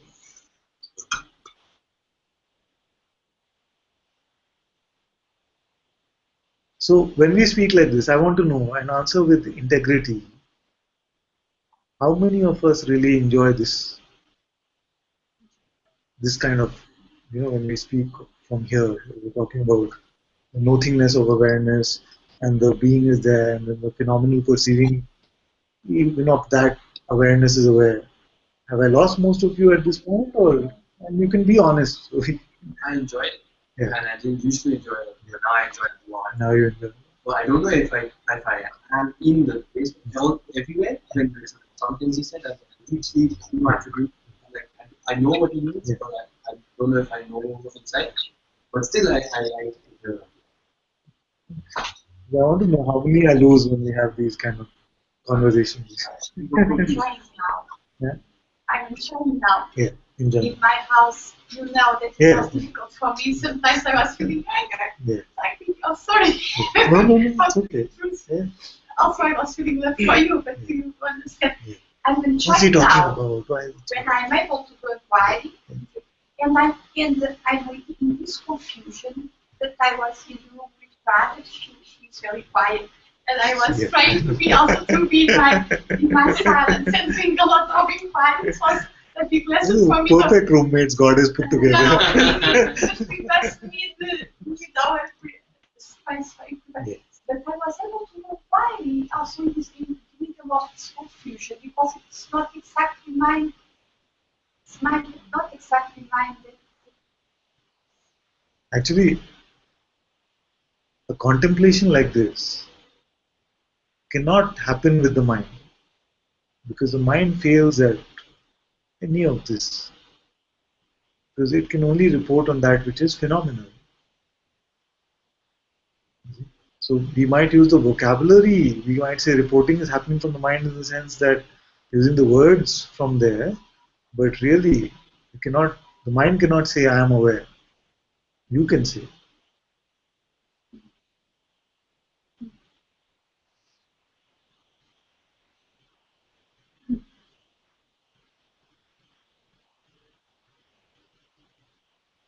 I Okay, will stay with your words, Father. Thank you. thank you, my dear. Very beautiful. Anil has a question. He's not able to speak because some internet connection is not so good. The question is, there is just this witness of nothingness. Yes. It has no question. But forced inquiry wants to know, who am I in all this? Is this inquiry required or just to drop it? As long as there's a sense that there is this witness somewhere, then it is important to ask, at what distance is it from I? What is the relationship of this witness with the I? You see? And is there really a witness, or just there is this witnessing?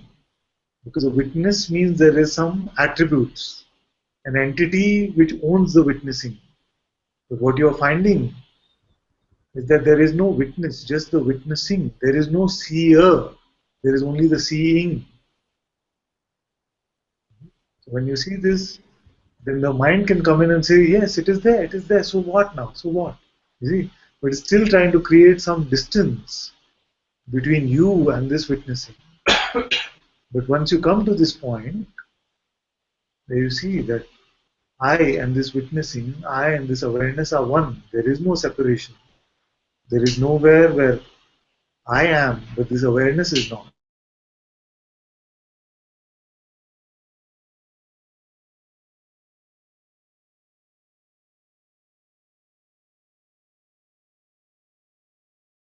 And that is the fruit of the inquiry itself. And then inquiry doesn't feel forced. See, it doesn't seem like a mental exercise. Inquiry is just a joy. Just a joy. It's recognition. A being is recognizing what it truly is, the source of where it comes from. It's just so beautiful. It doesn't seem like any work at all.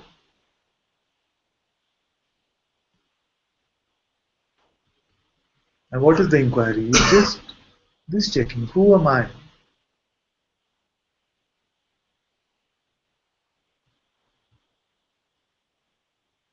There's no forcing anything at all. Just looking. Who am I?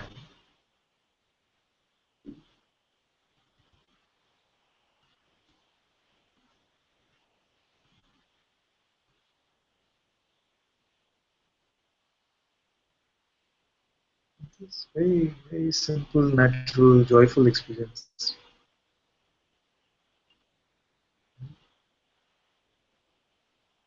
When we do it with the sense that I must get something, I must understand it now, I must do the inquiry like that, then it can become more of a forced thing. Very naturally, just to check who am I, without even sometimes needing the words who am I, just checking. It's very natural. It's very, very, very, very neutral actually.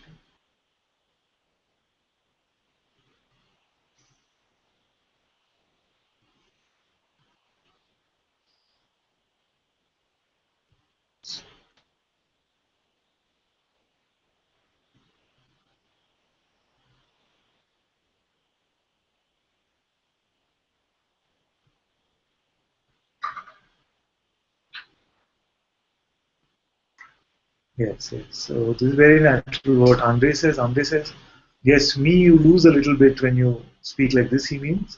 It seems a bit theoretical at times. But actually, I feel it's the least theoretical. It's the most direct experiential. But I know where you're coming from because it can just seem like, oh, there's these words. But as you remain in satsang, you might come to this scene that is just no theory at all, just from direct experience. Just like talking about the sunset which is seen, not imagined, not read about. That direct.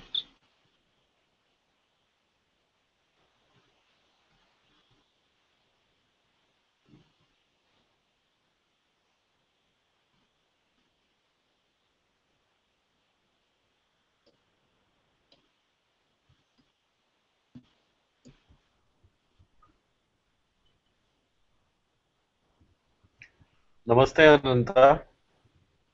Namaste, my dear. Please come.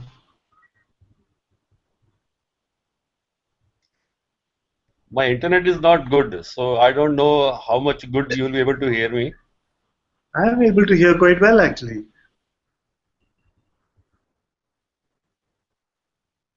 Okay.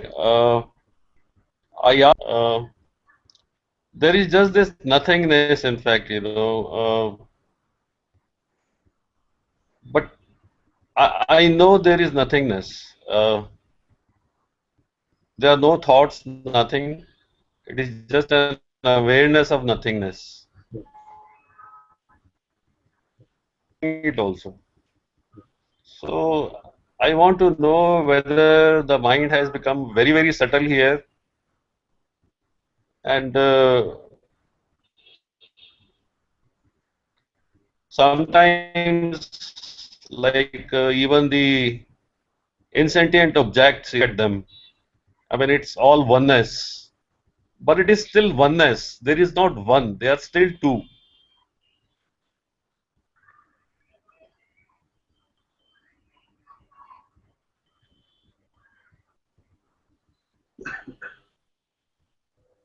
You say that even this no thing, nothing, I know. I know that there is nothing. There is awareness of this nothing.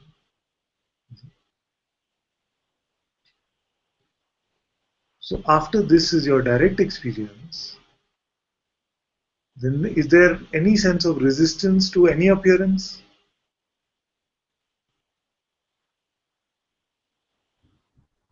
No, there is no resistance. In fact, there is no acceptance or there is no resistance. They don't appear there. Yes. They do not apply, these terms do not apply to awareness. They only apply in the play of consciousness. So then once you see that, there was some question where you asked whether then some inquiry was seeming forced. Can you elaborate on that? What does it mean? the mind had got used to inquiring. Bhagavan Ramana says that the inquirer and the inquiry, they both get merged. Bhagavan says, like the white fire has to burn everything, including the ashes. So I feel that I'm trying to be conditioned by the mind to inquire further, while there is no need, in fact. I don't feel any need, except a thought that the inquiry has to be still continued. I cannot cut this thread myself. This is a very subtle last thread. I cannot cut it myself. When I asked Bhagwan Muji, he said that it will evaporate like a camphor. That was 3 years back. The time does not matter, but sometimes because I'm on antidepressants for last 20 years and I've been facing this panic, anxiety for last 40 years. So there's so much inherent trapped energies, and they are neutral in the nature, but when they surface, the mind tries to emote them in fear, the fear of the death, the annihilation of the ego or the entity, whatever it is. Sometimes it becomes very strong. It becomes like a real hurricane, and it doesn't matter whether I need to actually witness it or don't witness it, because that is again part of the game. I don't have to prove to myself, you know, anything other than what the truth is not really bothered. It is, if I try to inquire to the truth, there is a distance. I cannot reach it. There is no way. I can see the perceiver. I can even see the perceiving of the, but there is still something which is perceiving even the perceiver of the perceiving of the perceiver also. I cannot touch it. There is a separation, in fact. I cannot describe it, but it is there. It is a kind of an intuitive feeling. Yes. So this I that cannot. this that perceives, even the phenomenal perceiving, you say I cannot touch that, and I say you cannot leave that. You say I cannot get to that, I cannot touch that, and I say that you cannot leave that, you cannot be anything other than that. So therefore, there is no separation, there is no distance.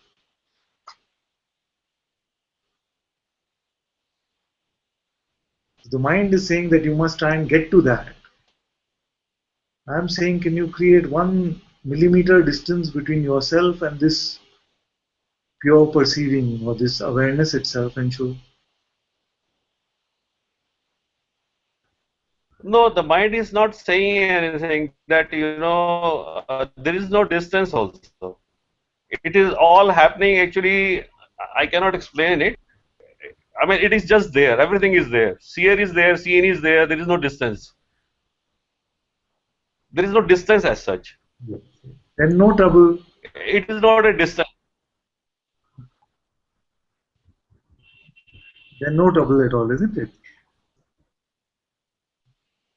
The only thing actually, which is troubling me now is that Bhagavan Muji also said. He asked me to remain quiet. But the only thing is, I know the conditioning, I think probably will remain the way it is. Most people get it the time of the death when the body is painful. There are so many emotions. So I don't think it's an hindrance to really discovering yourself. Initially, I used to think that, I got so many bad samskaras and, they'll be deterrent to my self-discovery. But now I don't feel like that, because I know that I have to continue the medicines, for a long time. My battery is just draining out. I'll Okay, just plug it in. sure. Yeah. So everything will remain, but the thing is, I don't feel like involving in the play. It has become boring now. I mean, there is nothing left to get involved in the play. I mean, the things. Why disturb peace? I mean, it is so nice here. I mean, why get into this? The mind says, should I get initiated? Because Bhagwan Muji is my third realized guru. Before that, I had another guru who was realized. Before that, I had another Kundalini Siddh guru who said, your Kundalini is awakened, but you are too much attached to the body. Bhagwan Muji, the last two gurus off, because I wanted always to be in the lineage of Maharishi Ramana. And it is lucky that you are there now. And but there is nothing left. I mean, to Okay. it's not that I want to ask you something. yeah. You say that it's all so clear, it's all just one seer, everything is one. The perceiving of even this perceiving is so clear. You see? So this you speak from this place. Now the rest of what you say, that I had this, I have this, maybe I don't have this, I found this guru. Are you speaking these things just conversationally or you're saying them seriously with belief? No, just conversationally, Yes. conversationally only. I mean, there is no need to stir it. There is no need to stir anything. And it doesn't stir itself, and there is no need to stir it also. Yes, but even if the stirring was to happen, It is just that it doesn't mean anything.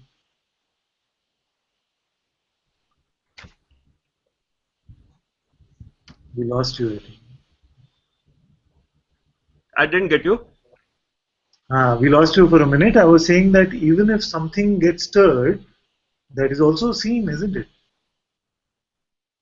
So it really makes no difference. Yeah, that is right. That is right. So yeah, that is true. In fact, it's my creation actually. It's my own Maya. But the thing is, even all this Maya, Leela, these are all words. In fact, uh, the absolute has absolutely. It doesn't know anything actually. To say that it knows itself again is a concept. I mean, there is nothing. There absolutely nothing there, and it is so nice. It is so nice actually to say that it is a bliss or a peace, or the happiness. I mean, these are all attributes. These are just trying to define something because we have to converse here. So, but what happens? I get caught up actually in the play because I don't know who is playing. Because the player, what you say, the I am, it itself is some kind of a stirring.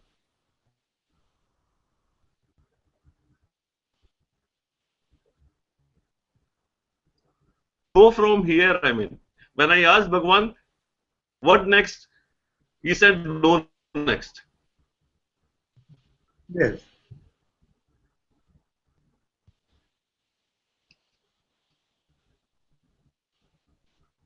Just you have to assimilate this seeing, you see, without any sense of proclaiming something or saying that I'm stuck with something. Neither are required. And that is why I asked you whether, because one who says that I see, that this seeing itself, this awareness itself is here, and no appearance can touch this, all of this is seen, and ultimately all of these are also just words, so not needed, no need for any concept. You see? That is why it was important for me to ask you whether the rest of it was just like making conversation and small talk basically, or is there still some belief in any of that? And you say there's no belief in any of that. So then if there's no belief in any of that, then we can rest in this together as one, in the discovery of what you are. We don't even need to visit these places.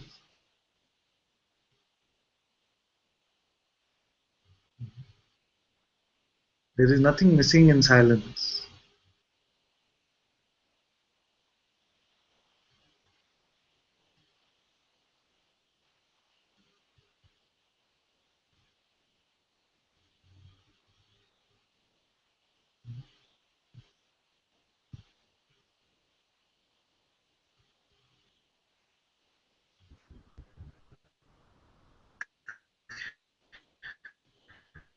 Actually, Bhagavan Ramana said there is one thing which is called manolay. Manolay. There is another thing called which is called manonasha. So that manonasha has not happened actually.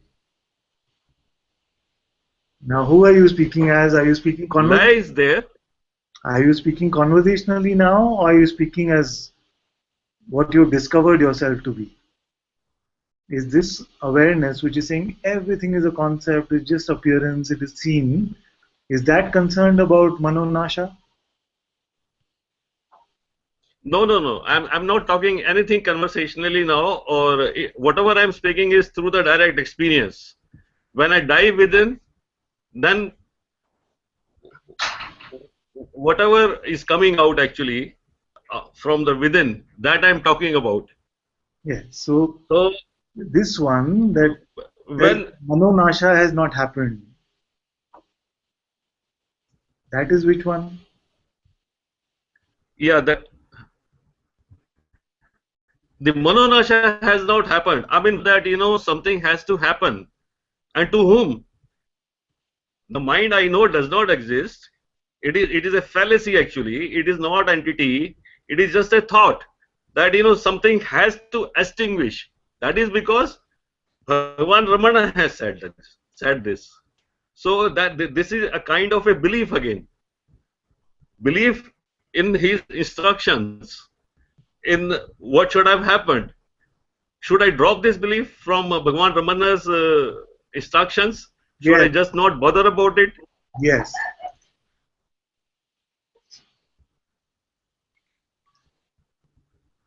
Okay, I think I get the point. Because your thinking about manonasha will not lead to manonasha.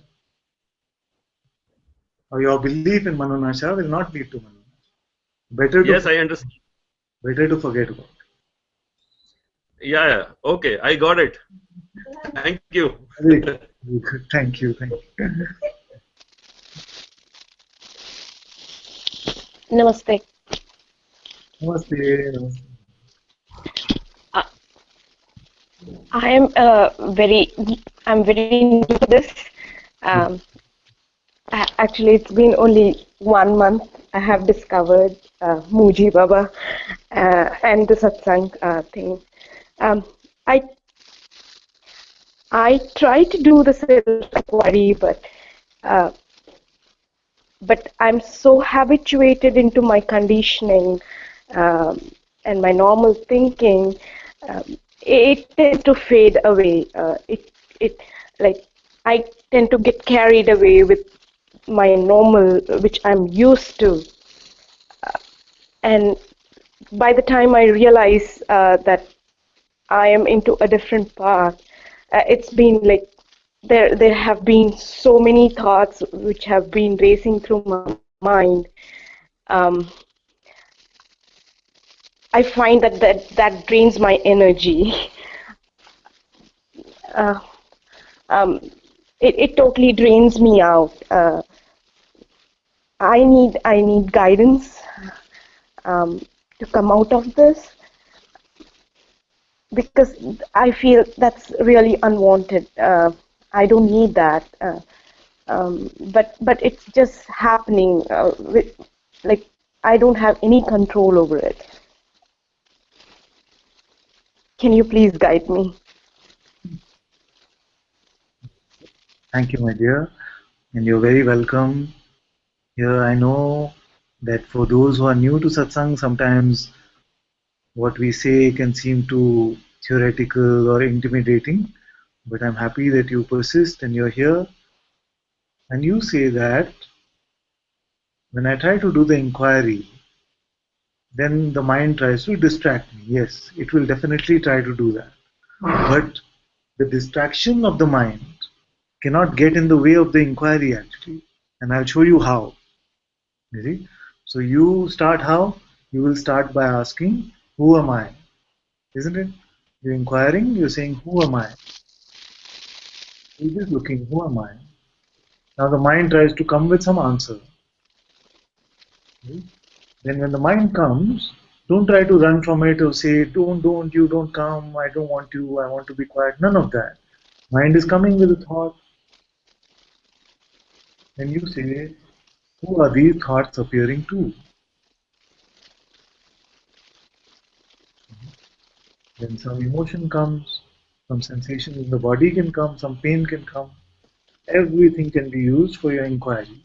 So you say, who is aware of these sensations? Who is feeling the pain? And again you look, and again the mind will come. And you must not resist the mind. It's welcome to come. When you resist, then it persists. So you allow it to come and just use whatever it is saying to inquire to who are these thoughts appearing. And then your inquiry becomes less of work and just a very simple, natural looking for who you are. And it's very natural to find out who you are. So like this, it will become lighter and lighter. And as you will be in satsang here also, you will find that every day I give you some tools, some tricks, some keys, which will make your self-discovery so simple actually. Okay? So it will not seem like a long journey of self-inquiry. Just like this, don't resist the mind. When you try to push it away, then it becomes tiring. See, then this push and pull is happening. Just welcome the mind, it's okay. It can come, but when it comes, you can ask, who is it appearing to? Sometimes it feels like it takes you away, but actually it doesn't take you away. It only takes your attention away for some time. So attention can play for some time and it can come back naturally. Don't fight with your attention too much. Just whatever feels natural. Just in this you can ask yourself, who am I really? Who am I? Very sincere checking. And a sincere checking for a few moments actually is much better than making a practice out of it and practicing the inquiry. So in any time frame you can say, who am I really? Who am I? Like, Yeah, I try to do that, but my mind or my arrogance is coming up. It has a pre-listed thing after listening to so many satsangs. So now my mind is saying that I know it. Like, okay, okay, you are not this body, you're not this mind, you're not this so and so called person. You are something above than that. You are self. But uh, I feel that that's already like it's a pre-made thing in my mind, you know. But that's not what I am. Whatever my mind is saying when I try to inquire, it's not that. Like it's that's what it's coming up, and that at that point of time, I find it so simple. Okay, I'm the self, but I don't feel that I'm really getting the sense out of it. So I'm not able to find out where I'm getting stuck, or maybe it's just my ego mind. It's coming up with new things to just distract my attention from there. you know what you do is maybe very soon, because today we are completely out of time, but very soon we will do the inquiry together in the hangout we can do together. And then we'll Okay. see how how it gets stuck. Okay.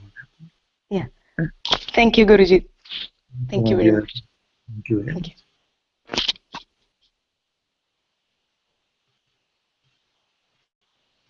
Can we sing something today? I know it's a bit long. We open this. No, it's okay. It's a bit difficult to do.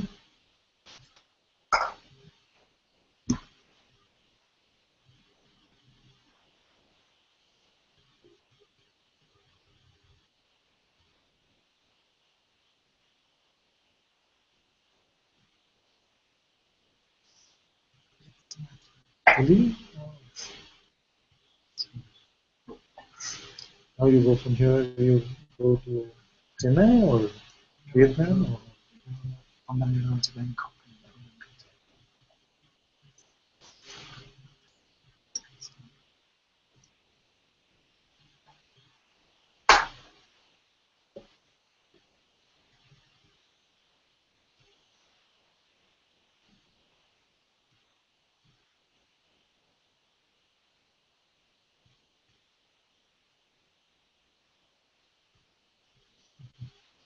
Say bye to Ram, everybody.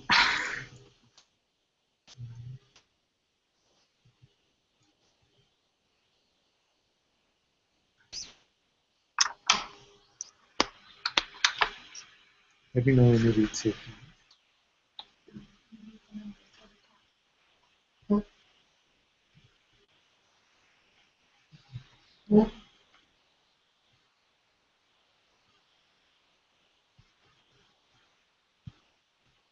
Are you guys feeling like you're in a frying pan, or you want to open that door and maybe keep the mesh closed? If the lights went and the AC went on, that's why it's feeling so.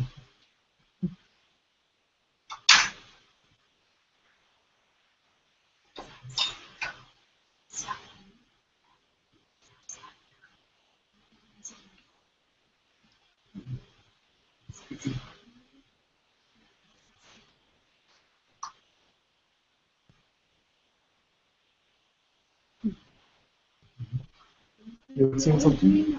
I pay for Swami Shivananda. Yes. And he has a very cute bhajan on Yes. Krishna. Yes. I would love to hear it. Maybe totally off key.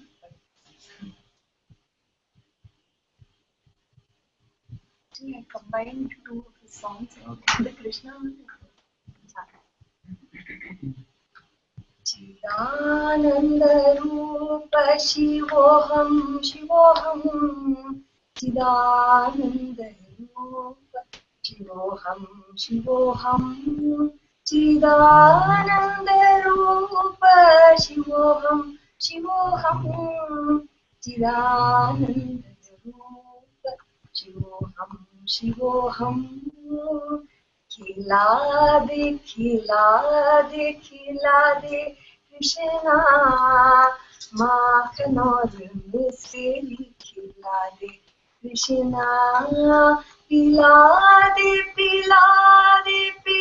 They Krishna, प्रेम भरा प्याला पिला दे Krishna, चिदानंद रूप शिवोहम शिवोहम चिदानंद रूप शिवोहम शिवोहम चिदानंद रूप शिवोहम शिवोहम चिदानंद रूप शिवोहम शिवोहम खाजा दिखा जा कृष्णा माधुरी की मूरत दिखा जा कृष्णा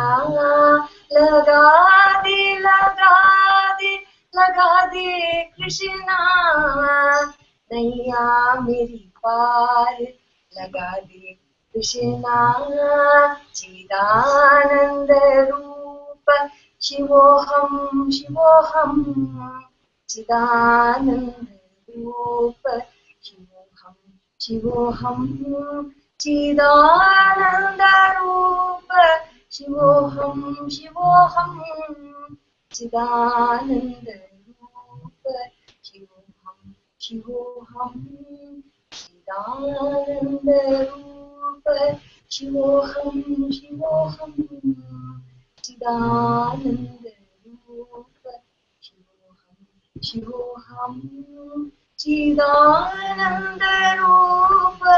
शिवोऽहं शिवोऽहं चिदानन्दरूप शिवोऽहं शिवोऽहं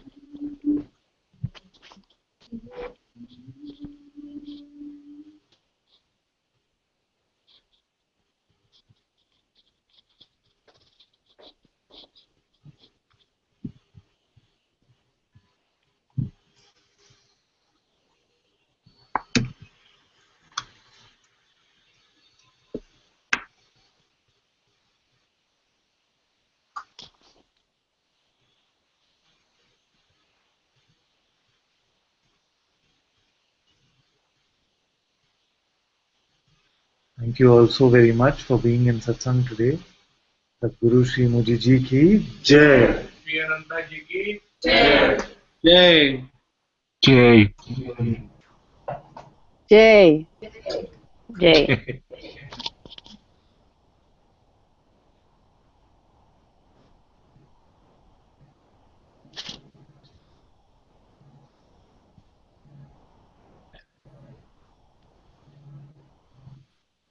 Thank you, Jayesh, for moderating. We can turn the broadcast off now.